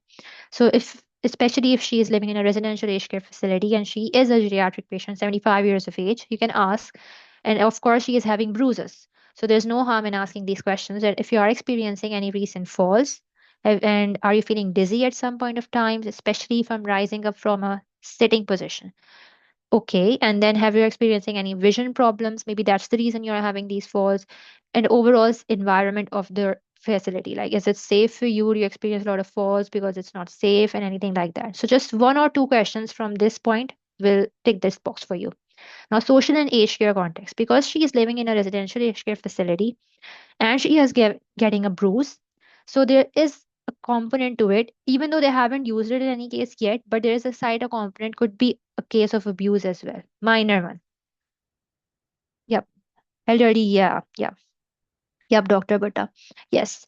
So there is no harm that you ask this. Even as a doctor, it's your job to make sure you ask all the questions from your patient as a holistic approach, basically, right? Even if it's not your management, but there could be an element of abuse. It's a residential aged care facility and she's getting a bruise and she didn't even notice it. So who noticed the bruise and any concerns? Just a general one there, do you think that any healthcare provider or any nurse in the facility is not behaving nicely with you? How do you feel about their overall care towards you? How do you feel about their attitude towards you? Right? Just one or two open questions just to show that you are thinking in that context as well, in this case, right? So, one or two questions from this would tick off this box for you. Now, because she already has a previous complaint of atrial fibrillation, you can, whenever a patient has a medical condition already given to you in a STEM in AMC, you definitely ask about it. Okay, so you can ask about atrial fibrillation and her current heart condition. Like, is she still having palpitations? Maybe her AFib is not really well controlled. How is your heart condition now? How long you have been diagnosed with AFib? Any racing of heart that you're experiencing these days? Do you also have any other issues? Like, we all know that blood pressure hypertension is also a risk factor for bleeding. So, and also a risk factor here as well. So, do you have any high blood pressure? Are you taking any medications? What's your current readings? Do you have regular checkups or not? Any other heart problems that you would like me to know? Okay. Now, have you ever had a stroke before? Because we all know AFib is a risk factor for a stroke, so there's no harm in asking that. If you have enough time, you can ask these questions. But if you don't have that much time or you're running out of time, pretty much what you have done till now is important for this case, like ruling out bleeding, asking about warfarin interactions, one or two questions about her AFib, and the element of abuse. Till now, you have done a pretty good job, and you will definitely take all the points in the history. But this Chair-Zweig and Hasbled score is just extra. That you can always ask your patient if someone this age is coming with a known heart condition. There's no harm in asking these questions if you have time. Definitely squeeze them in. And for the bleeding risk, we all know there is a very famous score, Hasbled score, but just nothing, just few important questions. If someone has blood pressure, high blood pressure issue, they are at bleeding risk. If someone has abnormal liver functions, they are not producing enough clotting factors, they can bleed a lot. If someone has abnormal kidney function, they can bleed a lot. If someone has a history of family history of bleeding disorders, of course, they can get these bruises. And of course, alcohol intake is also a risk factor and is a component of Hess blood. And labile INR, the changes in INR, the fluctuations in INR is also a risk factor for bleeding. So we have already asked that question, right? So up till now, you will definitely probably will run out of time. Now, your next task was to explain her the cause. What's the probable reason she's experiencing these bruises, and is it something worrisome or not? So basically, when she has literally no red flag, no bleeding from elsewhere, INR is constant, conditions control, taking medication, no element of abuse, absolutely nothing. And just that she started noting bruises after starting warfarin and she has not taken any other drugs right now. So basically nothing. So this what is happening is a physiologic response. This does happen after a patient is placed on blood thinners. There could be some minor bruises happening, and a lot of the time they are unnoticed. But because your INR isn't within the target range, you need to mention this, right? You need to show off that you definitely know that INR is normal. The target range is 2 to 3, and yours is in between that. So it's perfectly normal. Your medication is working, and we want it to work. And your end state, if it's positive in your STEM in AMC, I don't know if they have given it positive or not, but this is the reason. And it has been written in guidelines that NSAIDs definitely increase the risk of bleeding even when your INR is normal. Minor bleed can happen. So if NSAID is positive, you can mention it in your reason that because you have started this medication recently, there is a chance that because of the interaction with your blood thinner, it is causing some bleeding. Okay? If it's not, then it's okay. You don't have to mention it. After explaining just 2 or 3 lines of the diagnosis, you proceed towards your management. It's a short management. They won't ask you a long term. It's just short management. You have only 3 minutes for this task. So in the management, if she is taking NSAIDs, you have to advise her to stop it. And you explain her, then I will let your nurse know.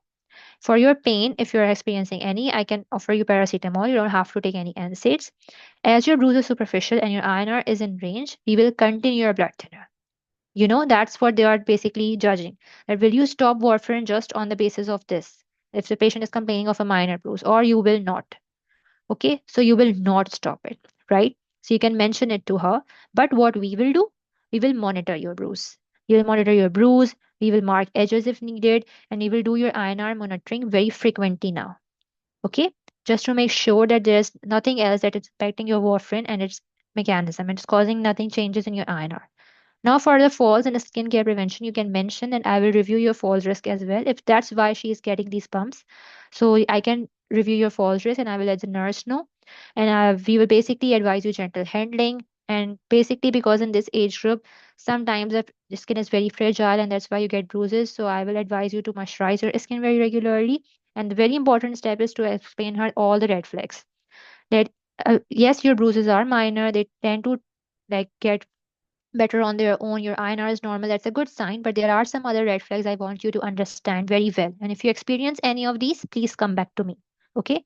If you notice any new or worsening bruising, like if you notice there are bruises frequently happening, or your bruise is getting worse, the size is increasing, if you experience pain in it, if you experience swelling, if you experience that your stools are getting darker, if you have noticed any blood in your urine, or if you have a fall or a head inch, please don't ignore that and please come back to me as soon as possible. In that case, we have to do your tests again and we might have to take a decision on your blood thinner. So that's your safety netting, and you have to explain each and every red flag in your safety netting. At the last, you can explain her that I will definitely inform the nursing staff. We will do your more continuous monitoring and we will document everything. And then I will definitely talk with your carers as well just to get an idea about the environment. Okay? Because there was some element of abuse that you were thinking about. So there is no harm in talking to the carers. So that's pretty much it that you need to do in this case. It's a simple case, guys, because you have literally nothing in history as a red flag, but you need to ask everything that show that you have a good understanding. Okay. And in the last, I've given this link to you so that you can go to that link and basically read about warfarin guidelines. So in this case, they have given you a normal INR, which is good. They haven't given you a major bleed, that's also good. But they can twist this case to a case where INR is abnormal, okay? Or maybe there is some major bleeding going on. Then the management would change. Then the history would slightly bit change. Then you need to know what exactly you need to give. So in these guidelines from Queensland website, they have mentioned it very nicely. When your INR is high, what you need to do. When your INR is normal, but the patient is bleeding, what you need to do, right? So just go through it once when you are reading this case and you will get full idea. Even if they change this case slightly, you will need have to know that what you want to do in the management. Okay. Yeah. Any questions so far, guys?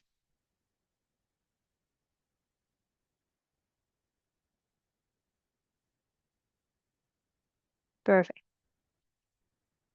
Okay. Another case, guys, is for you, and this is also a simple case, and again from medicine. So basically, in this case, you have a 55-year-old restaurant owner, Mr. David. He came for results of his routine blood tests, LFTs, liver function test, and his ALP was high, GGT was a little bit high, and AST was also high, right? So, and ALT was also high, and bilirubin was normal, albumin normal. So basically, you have high ALP, high AST, and high ALT as well. And bilirubin albumin normal, otherwise well. Explain results to patient, take relevant history from him, ask physical examination from examiner, explain possible diagnosis with reasons. So you have 4 tasks. So in the explain results to your patient and the history, this is your one task. I will give you a mini bell after that, and you have 5 minutes for doing that. Again, in your 3 minutes, you have to do a physical examination from examiner, a very targeted one. And if you ask direct findings, examiner will definitely give you those findings, and then you can comfortably make your diagnosis. And you have to give reasons for that. You don't have to give any differentials. You don't have to manage it. You just have to make a good diagnosis with the basis of your history taking and the physical examination findings. And of course, your investigations, which are given to you in the STEM. Okay, so just think of this case as like anyone who just casually does a liver function test, even in our community, or lipid profile or anything. And if they have a deranged one, okay, what do we think of? What do we ask them? What do we observe in them? What do we do when we examine them, right? What do you think of as the first, which is very common these days? Just ask those questions and you will get to your diagnosis very, very easily.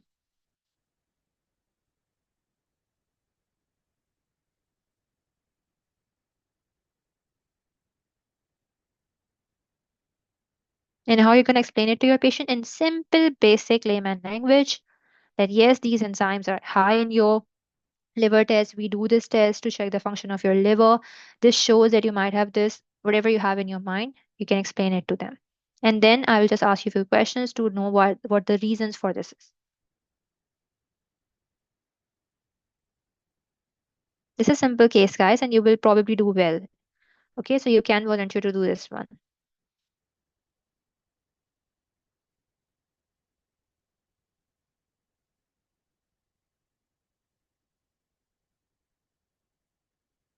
Anyone who wants to volunteer for this one? Or should I just discuss my notes with you? A little unconventional because it's not the differentials kind of case or management, but easy. Okay, when I'll start explaining, you will get the essence of the case. Okay, no issues, guys. I can explain this. Okay, no issues. Doctor, Yep. if you don't mind, I can take it again, give it a Perfect. try for this case Perfect. again. Sure, sure. Why would I mind, Dr. Shota? Very good. All That's what we right. need from you guys. Okay. Uh, Perfect. okay, shall I start, doctor? Because I read the case already. Yep. You can start. It's your Okay. timer. Okay, hi, Mr. David. So I'm Shohada, the doctor to help you here. So I see that your blood tests have come back, and I'm here to discuss about the blood test with you. So before I start, just to let you know that whatever we discuss here today is going to be fully confidential between you and me, unless it's harmful for you or someone else. Is that all right? Yep, doctor. Thank you. No problem. So, Mr. David, as you could see, you recently did a blood test, was a liver function test, and the results have come back, Mr. David. So, I'm going to explain to you one by one. And at any point, if you have any questions, please do stop me and I'll re explain it to you. All right? Sure, doctor. So, Mr. David, so in these blood results, there are some enzymes in the liver that they have measured, and some of them have come back positive. Positive in the sense they are higher than the normal values. All right. Okay. So, there is one enzyme called as ALP, which is known as alkaline phosphatase, as well as there is another enzyme called as AST and another enzyme called as ALT. So all these three are usually produced in the liver, and these can be elevated high in case of some liver problems or even problems within the biliary tree, as in the gallbladder. So looking at your blood tests here, so the ALP, AST, and ALT, these three liver enzymes are quite higher than the normal values. Are you Okay. with me so far, Mr. David? Yes, doctor. Okay, and there is another enzyme called as GGT. So please don't mind these medical jargons. As far as you're concerned, Mr. David, this GGT liver enzyme is within its normal ranges, and the bilirubin levels are also normal.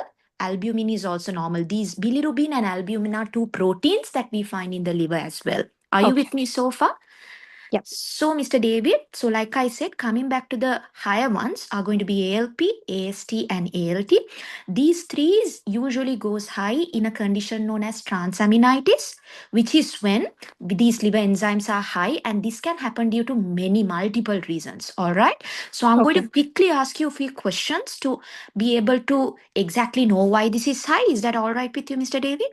Yeah, doctor. Okay, so Mr. David, can you quickly tell me, currently are you experiencing any symptoms? Why was the reason you took this blood test? No, doctor. It was just a routine test. My wife actually was a little bit worried Mm-hmm. as I was gaining a lot of weight. So Okay, she told me to go to GP, and GP just did a okay. few tests for me. Okay, no problem, Mr. David. That's good. So, other than that, you're not feeling anything like other than gaining weight, right? Currently, are you feeling like any flu-like symptoms or any fever, any No, body doctor. aches? No. Okay, that's good. All right, Mr. David. Is there any medical condition I should be aware of, like high blood pressure, high sugar, or high cholesterol? Mm, cholesterol, doctor, that you mentioned Mm-hmm. previously, few months ago, had some tests for that as well, and it was also a little bit high. Doctor told Okay. me. Okay. And are you currently taking any medication for any of this? No, doctor. Okay, that's okay. That's okay. And any allergies I should be aware of? No, doctor. All right, Mr. David, I'm quickly going to ask you a few questions. I'm sorry, these can be some sensitive questions, but as a routine, I need to know. All right. So, Okay. Mr. David, can I know, do you smoke by any chance? Yeah, I do, doctor. Okay, how many cigarettes do you smoke? I do a lot actually. I would Mm-hmm. say maybe 3 to 4 per day All right. sometimes. Okay. And how many years have you smoked for? I would say 4 or 5 years now. Okay, Mr. David. And what about alcohol? Do you take any alcohol? I do drink though, Mm-hmm. but I do mostly drink on weekends, doctor. Okay, and can I please know what kind of alcohol do you take and the quantity? I would say beer most of the time, Lone Mm-hmm. Star or stuff, and I say 3 glasses, 4 glasses in one Okay. sitting. Okay, Mr. David. And can I know, apart from this, any recreational drugs? No.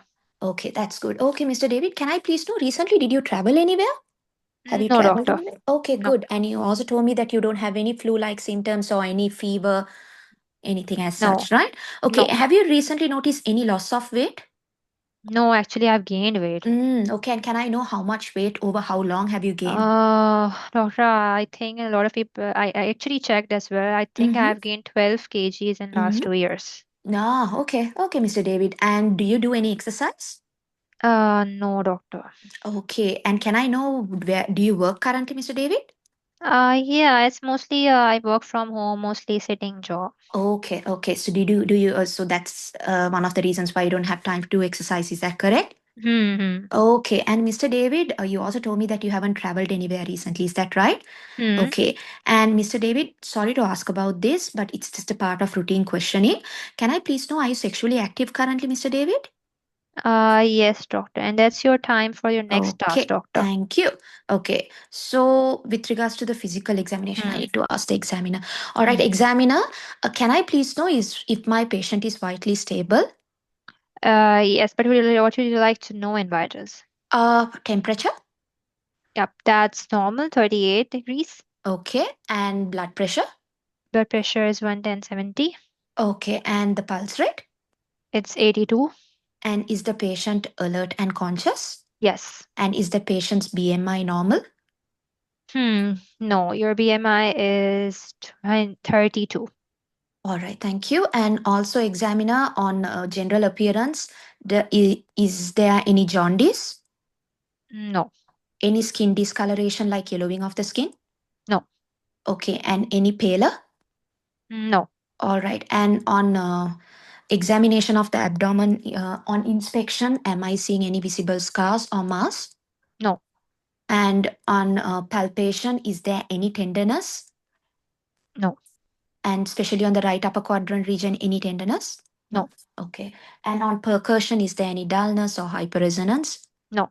Is the bowel sounds present Yes. on auscultation? Okay, thank you very much, examiner.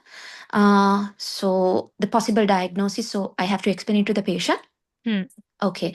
All right, Mr. David. So, after discussing with you about your history and after also doing the physical examination, what I think most likely that you're having is something called as steatohepatitis. I'm so sorry about the Hmm. medical jargon, Mr.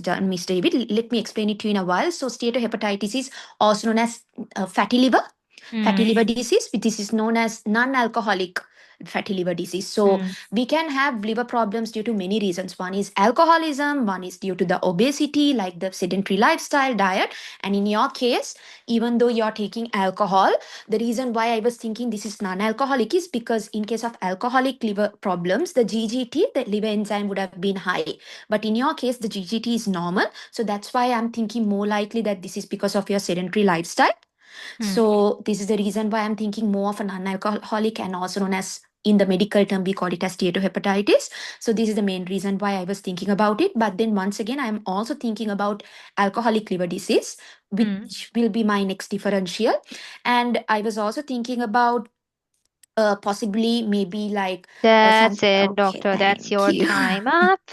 Perfect. You somehow still managed to deliver everything in your particular time. But one thing that you could have done is you could have taken a much better history if you didn't explain too much about the enzymes and the LFTs in that much detail. Because of course Okay. that's not needed because no patient is really much concerned about the medical jargons or the enzymes itself, but Mm, they are more interested in knowing what's happening and why are they basically increased, and that you will get mm, from your history. mm, Even though you somehow manage to ask important points in history, but you can add few more important points, okay, while reducing that time. And yes, it's good that you asked your BMI in your physical examination. It was a major clue to your diagnosis for sure. mm, And you did ask a good abdominal examination. Few things can be added as well. And of course, your diagnosis were absolutely correct. And you mentioned the reasons also very nicely. And you did differentiate between alcoholic liver disease. That's also very great. Okay, perfect. Thank you. Okay, guys, so let's go on to our notes. In the history taking, first of all, your first task is to explain results to patient. Yes, it's good that you at least mention them that this is your liver function test report. We do this test to check some liver enzyme, but you don't have to take the full form of the enzyme. You don't have to explain into that much detail. Just a superficial, vague one, right? So your blood tests show that some of the liver enzymes are higher than the normal. These enzymes rise when liver cells are under some kind of stress or they are irritated. And the good news is that your bilirubin and albumin, which are the proteins, are normal, and this tells us that your liver is kind of functioning right now normally. Okay, and it's clearing its waste and making proteins. That's good, but it does mean that we have to need to look out for the cause why these enzymes are raised, and we have to prevent it from further increasing. Okay, so I'll ask you a few questions. That's how you can do your first test. Don't have to go into that much detail. Okay, more important tasks are coming in. That's your history. So in your questions, what you can ask first of all, definitely. Uh, Alcohol history is very important, right? First risk factor is your alcohol. You can ask it early on how much alcohol you drink, right? Type, quantity, and frequency, all three are important. Now, binge drinking. Sometimes patients are not drinking regularly, but they'll drink a lot on weekends, like 10 to 15 drinks maybe on weekends, right? So that's binge drinking. That's also a risk factor. But this patient was just doing 3 or 4. So alcohol was not that much of a risk factor in this case, which is quite evident from the test results as well. How long you have been drinking, any attempts to cut down. If that's the major thing in your case, that if she's drinking a lot, then you can ask these questions. Otherwise, just binge drinking is fine. Now, very important. Of course, because you get an idea from your liver function test that's going towards metabolic risk factors like non-alcoholic fatty liver disease or simply fatty liver disease. So there are few very, very, very important questions that you have to ask in your history. First of all, any kind of weight gain or obesity is important, right? Because you will have your role player in front of you, you can simply ask from him very directly that do you know about your weight? How much weight you have? Like, have you checked your weight recently? Simple first leading question. Okay. And have you noticed any recent weight gain? He will definitely open up to you, right? If he knows it, you can ask him BMI as well. There's no harm. But if he doesn't know it, he will simply say, no, doctor, I don't have any idea about that. That's okay. Now, your second question. What about your diabetes? Do you have diabetes? Have you checked your sugar levels in the recent times? Yes or no? Do you have a history of diabetes in your family? That's a good question because that's one of the major risk factors. Now, cholesterol. Have you checked your cholesterol recently or in the previous times? If it's yes, definitely what was the result? Was it high, low, or normal? Now, high blood pressure is also important. Do you have any blood pressure issues? Okay. Now about dyslipidemia. Do you have anyone in the family who is suffering from high level of fats in blood? That's a good question that you can ask to rule out dyslipidemia. Okay. Or you have ever suffered from it in the past. Now your physical activity level. Of course, it's very much important. So you can simply ask what do you do for work? What's the nature of your work? How much physical activity is involved? Okay.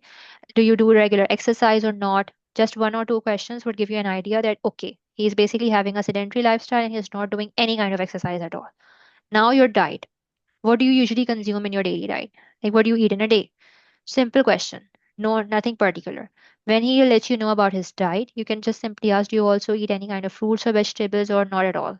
Definitely, in these kind of cases, they will give you a patient who is a lot on junk food and things like that. And then again, smoking, very important risk factors, or even not, if not smoking, then do you also do vaping, etc. Right? Pretty much similar things.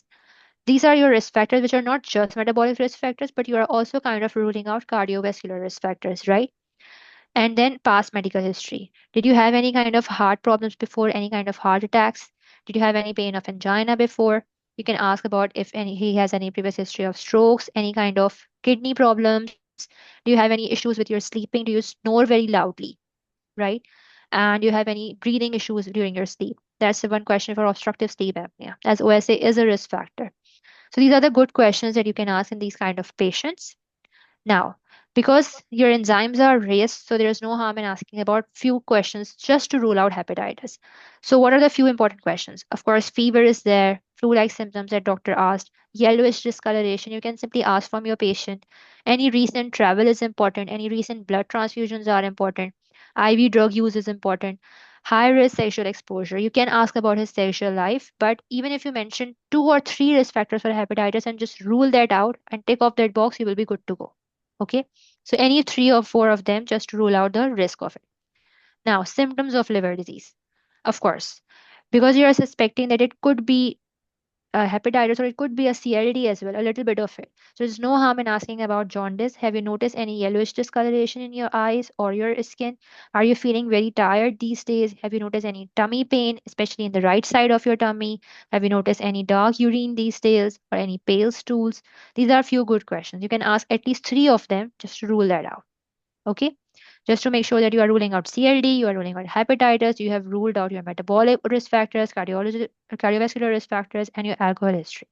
These are the relevant ones. If you get time, just include your drugs and toxins as well. Because some of the times there are some drugs like even statins and antibiotics and some over the counter drugs like paracetamol that over the longer run can affect your liver functions. Any kind, yep, anyone who wants to ask any question? Okay. So these are the important ones that you need to ask in your drugs and toxins history. Any kind of pain medication, do you consume paracetamol a lot? Like how much? Some people are taking it just like bunties, okay? So how much do you consume it? Now, are you on any kind of lipid lowering drugs like statins? Do you use any antibiotics recently?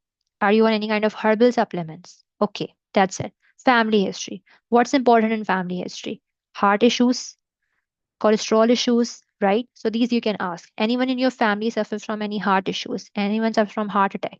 At what age? Like if people are getting heart attacks in the family at early age, like less than 55, that's a major, major risk factor.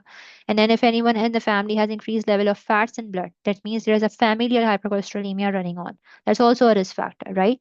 So these two will be your leading questions that you can ask, and then just tick your box of family history.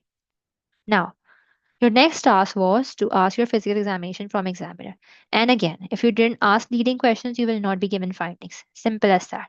So you have to ask it very clearly and in a leading way. Then tell me the vitals of my patient. What's the heart rate? What's the blood pressure? What's the temperature? Okay. Probably examiner will not tell you that your patient.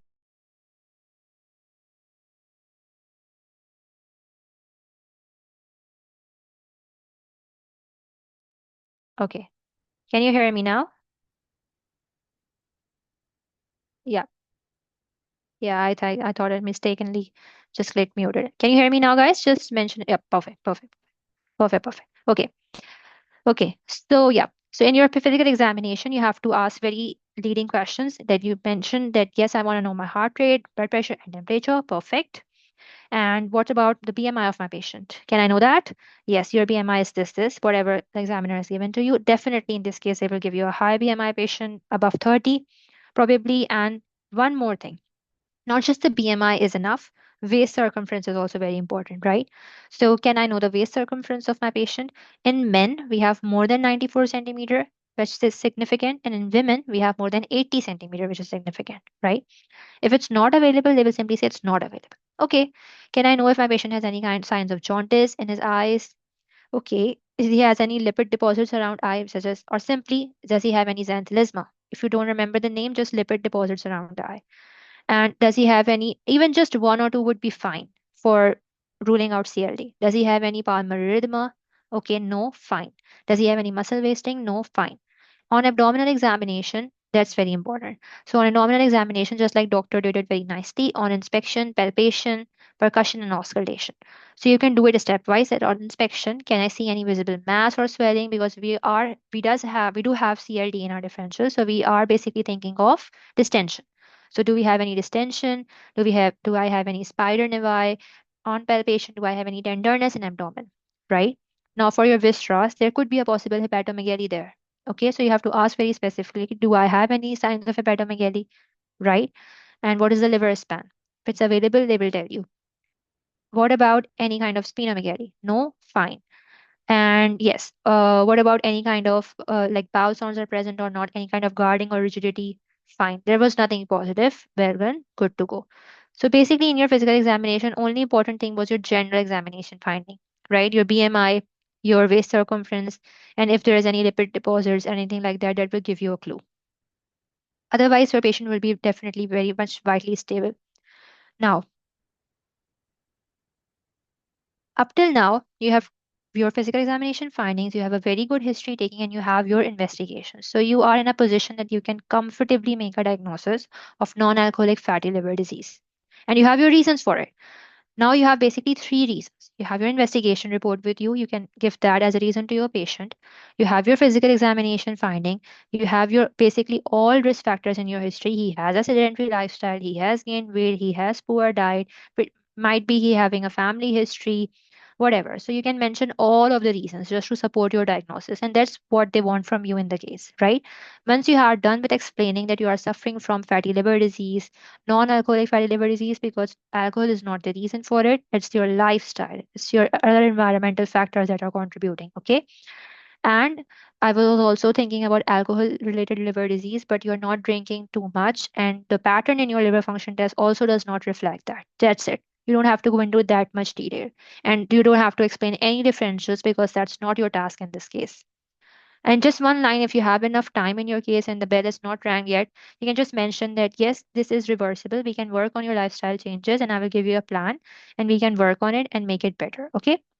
Just at the end, because it's not a management case. But if it ever comes as a management case, it has a very simple management, guys, right? You'll just have to work on his diet. You will have to monitor his smoking status, you have to reduce it.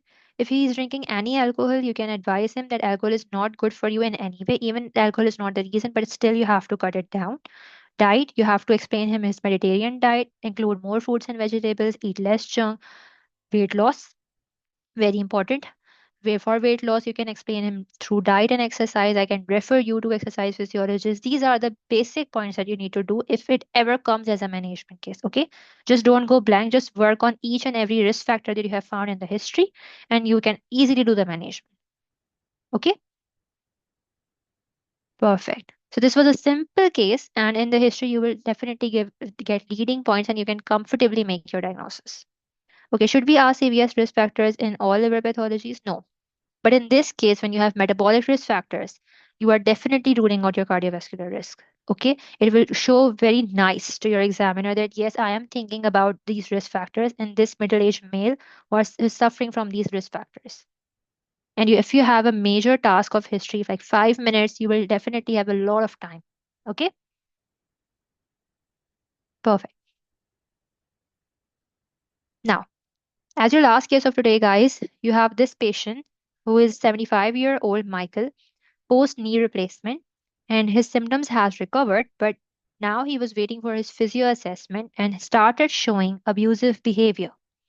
He's hard to verbally de-escalate. His temperature is currently 38.4. His heart rate is 120. His saturation is 94%, and his BP is 130/80.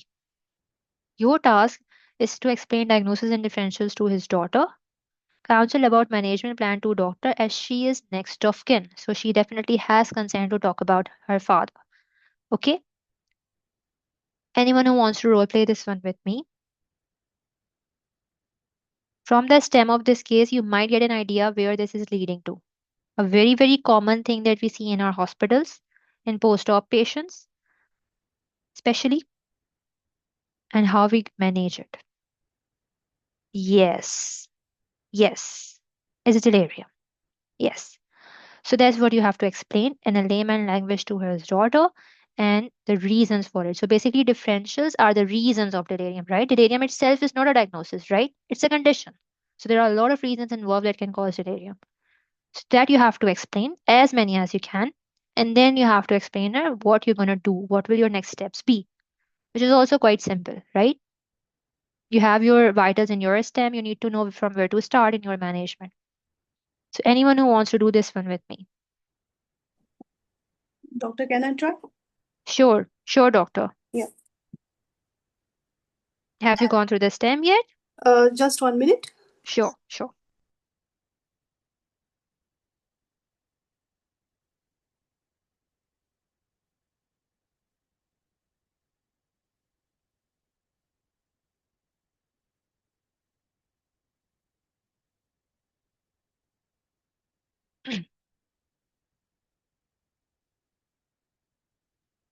Should I start, doctor?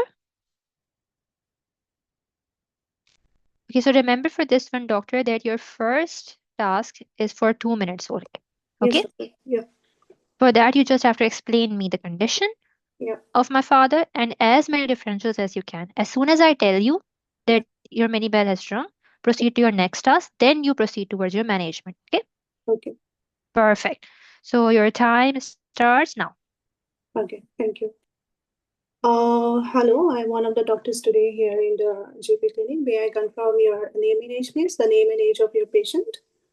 Okay, hi doctor. I'm Lisa. I'm here for my father actually. He's Michael. He was admitted for his knee surgery, and Yeah. they were about to discharge him actually, but recently they told me that he is, abusive suddenly. I just don't understand.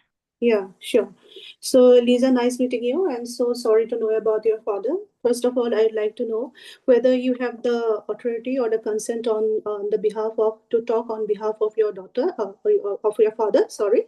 Yes, I have, doctor. I'm his Yeah. next of kin. Yeah, thank you so much. So, first of all, let me explain to you regarding his diagnosis. So, we have monitored his vitals, like his temperature is 38.4, some fever is there in his case, pulse rate is 120, tachycardia is also there. But the good news is that oxygen saturation is good, which is 94 at room air, and blood pressure is also stable. Okay. So, basically, he is having fever, okay, in the post-operative period. Okay. So this can be, and also from the notes I can read that he is behaving he has some abnormal behaviors, and also it was not possible to de-escalate him verbally. Mm. So these are the symptoms I came to know from the stem. So depending on those in these symptoms, and also the as it is in the post-operative period, most likely your father is having a condition called post-operative delirium. Okay. Okay. Do you have any idea regarding this condition? No, doctor. Okay. So, would you like me to explain more about this condition? Yeah, sure. Yeah. So, what happens actually, delirium is an acute confusional state, and in the medical terms, it is called delirium. And it can be due to many conditions in the postoperative period. Like in your case, most likely in this case, because his temperature is raised and also there is tachycardia, it can be because of postoperative infections also sometimes, or sepsis. Any kind of Okay. infections in the soft tissues in the postoperative period, or at the site of the wound, or any kind of blood infections also in the postoperative period, or sometimes it can be infections in the urine also in the postoperative period, but we'll have to rule out what may be the cause. Okay. Okay. So these may be some possible causes of his abnormal delirium, of his abnormal behavior, which is called delirium or acute confusional state in the medical terms. But Okay, depending, that's your time, doctor, for your next task. yeah, thank you so much. So now I am going to explain to you what may be the management options. So first of all, we are going to do some investigations like routine baseline investigations, okay?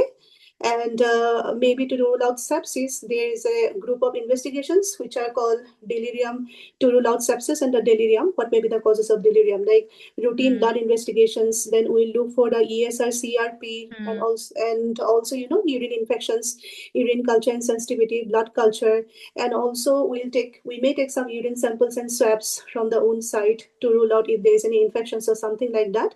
And another important cause to rule out may be because of the disbalance of the electrolytes. It is very Okay. common in the elderly age group and in the post-operative period. Okay. So Okay. another cause may be because of hyponatremia also, which is a reduction in the electrolyte level, which is sodium in the blood. So, dear, are you so far with me? Yes, doctor, I am. Do I need to go a bit slow? Yeah, sure, doctor, but I'm Yeah. understanding you. Yeah, thank you so much. So, as I told you, these may be some possible causes, like causes of postoperative delirium. It can be because of infections, like as I told you, like blood infections. It can be because of UTI, that is urinary tract infections. It can be sometimes because of the hypoxia, also, that is reduced level of oxygen in the blood. But the good news is that in this case, the SpO2, that is the oxygen saturation in the blood, is normal. So we can rule out that condition also. So rest of the conditions we'll have to rule out what may be because of the delirium, whether it is because of the electrolyte disbalance or imbalance, or whether it is because of infections or something like that. And sometimes it can be because of the post-operative pain medications also. Oh, okay. Rule out. Okay. So these may be the possible causes. So depending upon the possible cause, we'll have to manage the patient. So since for the time being, we are not able to de-escalate the patient verbally because we try to console and counsel him and to de-escalate him verbally, but it was not possible from our side. Okay, so that's Okay. how I liaise with the seniors, with the senior registrar and the specialist team. And as I told, we'll give some routine baseline investigations and other investigations to rule out other possible causes, and accordingly we'll manage the case. Okay, if it is Okay. because of the electrolyte imbalance or disbalance, in that case we are going to give him some IV drips and electrolytes. If it is due to infection, so most likely it looks like infection only in his case, because the temperature is also raised, tachycardia, that is the increased heart rate, is also there. So maybe we are going to start with some bolus antibiotics, IV antibiotics stat, okay, Okay. to tackle with the infection. And That's it, doctor. That's your time up. So thank, 6 minutes. Perfect. thank you so much. Okay. I don't know, I was but I, Yeah, I understand. I understand. You were actually running out of your breath yeah, in the yeah, end. That's actually good, doctor, that you yeah. basically have this courage that you're doing it from the start of your preparation, and that's the exact feeling that you will have in the exam as well. And actually, If, truly, doctor, I was not ready. Suddenly, I told you that, can I do, doctor? And then hmm. I realized that, oh my God, I'm not ready. Just Yeah, but give it a try. yeah, but see, that's what you're gonna feel. That's how it's important to deliver everything that you know in those exact six Yeah, minutes or 2 minutes yeah, time, yeah, right? yeah, The time constraint is very important in this exam. Everybody knows everything, yeah, right? yeah. All of us know the causes of delirium. All of us know what we have to do, but it's just the time and the important details that we have to mention and skip out the irrelevant things, Yes, right? doctor. Yeah. Perfect. So you did a good job overall, but let's just see what we can discuss in the notes, Okay, okay? doctor. Thank you so much, doctor, for giving You're welcome. me to. Perfect. Thank you. You're welcome. Okay. So, guys, first task for this case is straight away delve into diagnosis and differences. Okay. So, just a little bit of intro with the daughter, her name, and then you start explaining the condition of her father to it. So, yeah. Okay. So, in explaining diagnosis to daughter, first you can do is your father's sudden change in behavior is most likely due to a condition called delirium.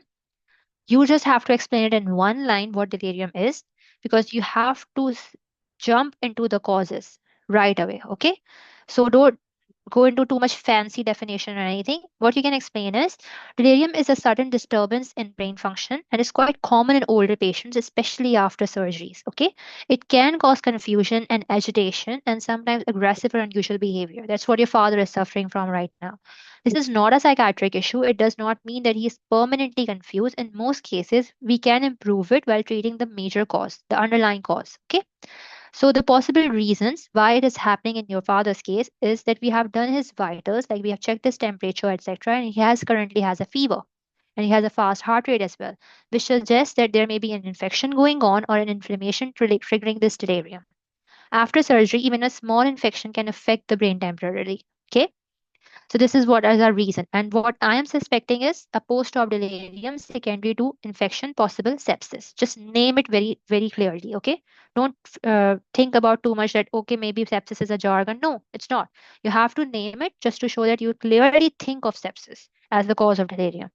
Now you have to explain other causes.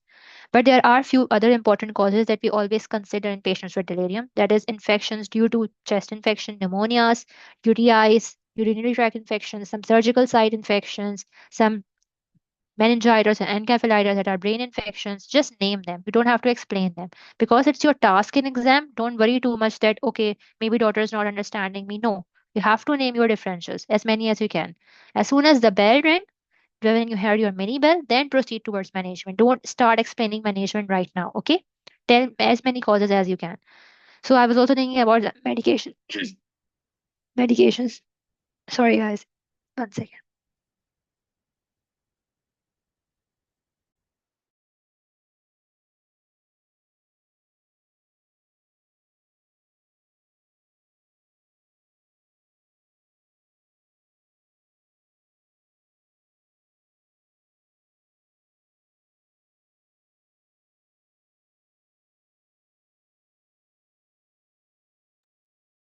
Sorry, guys. Sorry so much for the delay. Yep. So yeah. So you can mention the medication causes that we were also thinking about. It can happen especially due to as a reaction to painkillers, the strong sedatives that we give to patient during their surgery. And the low electrolytes can cause it, dehydration can cause it, but his blood pressure is normal, which is a good sign. Low blood sugars can cause it. I was also thinking about that he must be in some kind of pain or urinary retention and constipation, even alcohol withdrawal sometimes, and quite rare in this case. And then cardiopulmonary causes like patients could be suffering from heart attacks or pulmonary embolism, even brain hemorrhage and stroke can cause it. Okay, so as many causes as you can in that amount of time. When bell rang, then you proceed towards your management. Okay, now as soon as you hear your mini bell, then you start explaining. Don't worry, whatever the name of the daughter is, maybe in that case it's Lisa or whatever. Don't worry. I'll explain you how we can manage him. Okay. Our job is to keep him safe and identify the cause quickly. So what we will do for him first of all is to make sure that he is able to maintain his airway, right? And we will give him oxygen if he needs it. Right now his oxygen levels are fine. We will give him IV fluids if it's needed and if his blood pressure turns lower. But right now, what he needs is a broad spectrum antibiotic. As we are suspecting a blood infection like sepsis, we have to start him on antibiotics early on. Okay. We will give him paracetamol for his fever as well, just to cool it down, and we will continuously monitor his vitals. But first of all, we have to rule out the cause. That, we will do some investigations. We will do some blood tests on your father, including full blood count, CRP, urea creatinine, and electrolytes. As we know, electrolyte disturbances can cause it, venous blood gases, and lactate. Just name them. Okay, just name them. We have to do some blood cultures on him, ideally 2 sets. We have to check his urine for analysis and culture. We will probably do a chest x-ray as well and an ECG just to make sure he's not suffering from any heart and lung problems. And we will consider his wound review as well, as he might be suffering from a wound infection. And if needed, we can escalate towards brain imaging like CT or MRI as well. But these are the basic investigations that we have to do urgently. Okay. Now,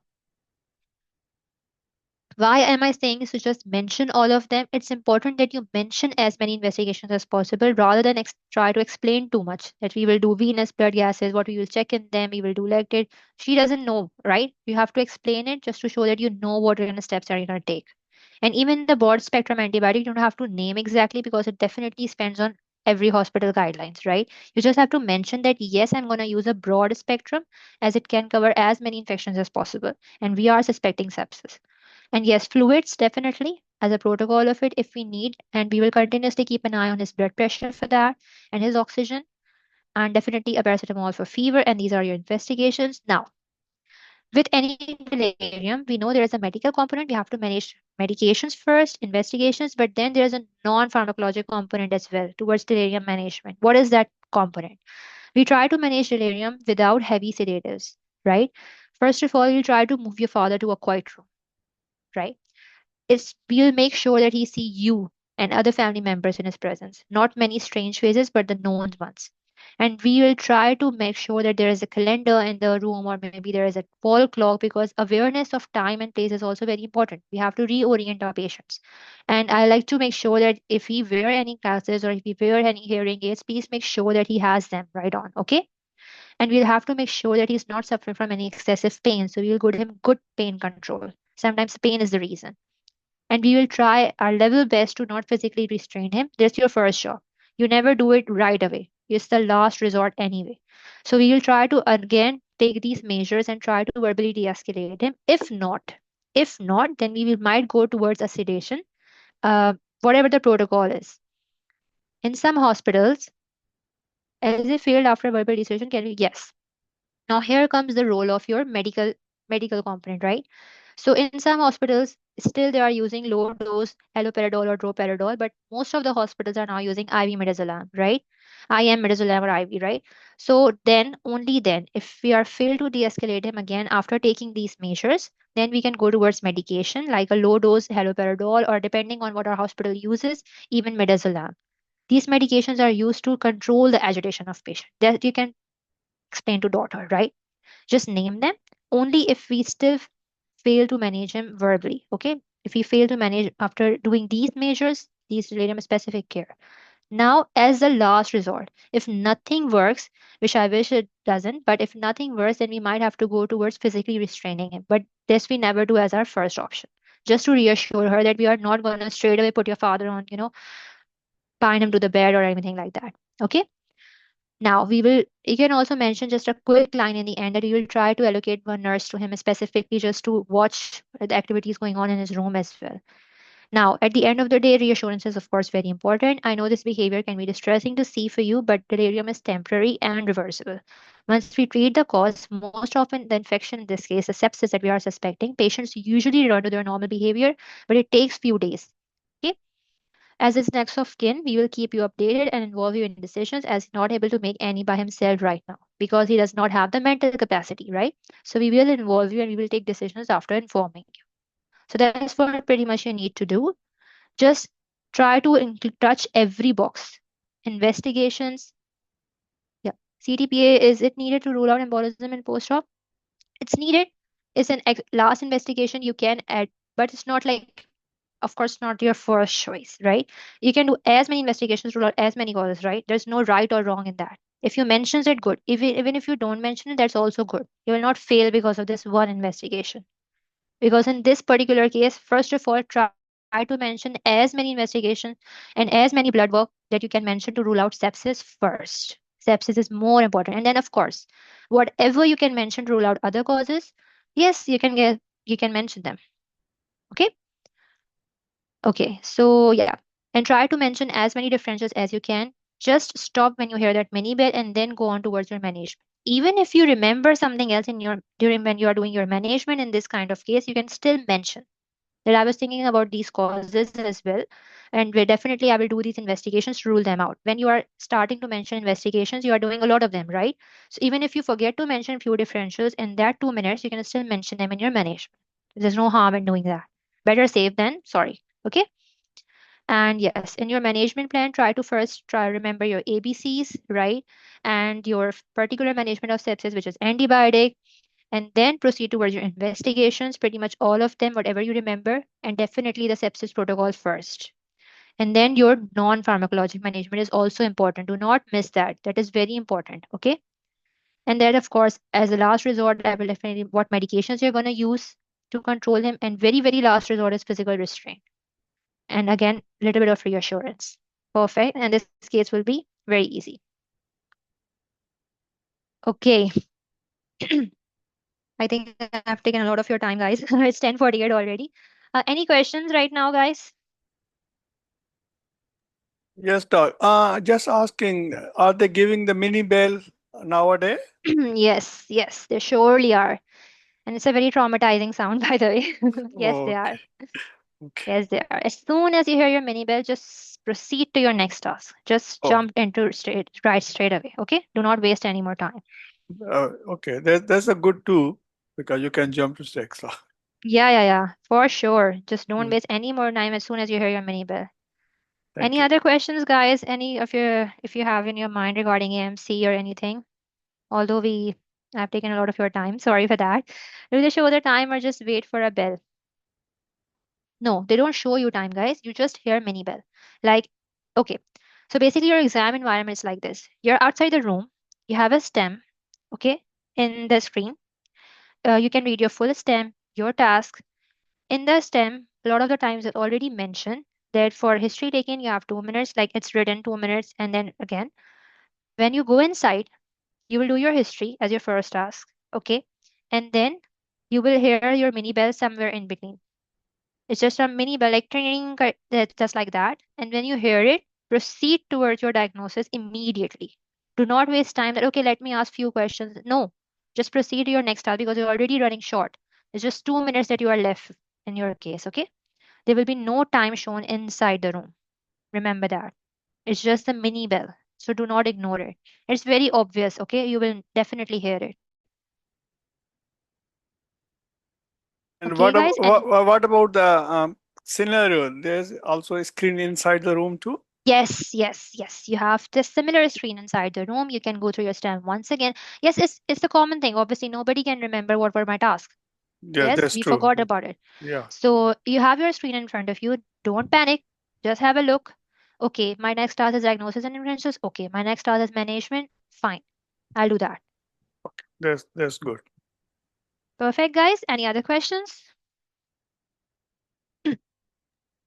Don't worry too much, guys. You are just starting your preparation. And my personal advice to you would be Of course, we are here to cover these recalls and do these random role play sessions. And I want this to be as interactive as possible. If you see any new case, if you are worried about any recall, you can just let me know and I'll try to include that as well.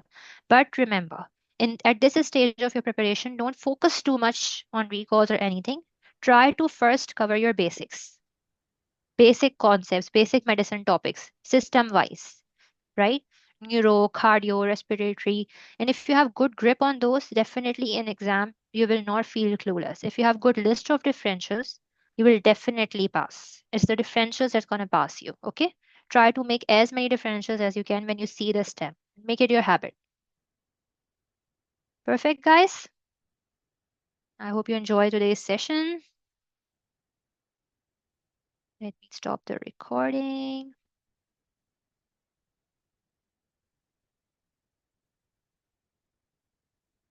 Perfect. Thank you so much, guys, for attending it.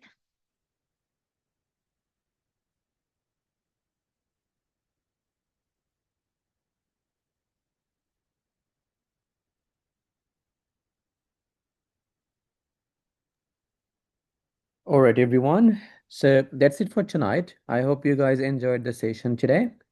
And you guys have one class tomorrow as well, which is your cardiology second class. So I'll see you tomorrow. Thanks all. And thanks a lot, Dr. Rabiha. It was really a good class. Thank Bye. you, Dr. Arshad. Thank you.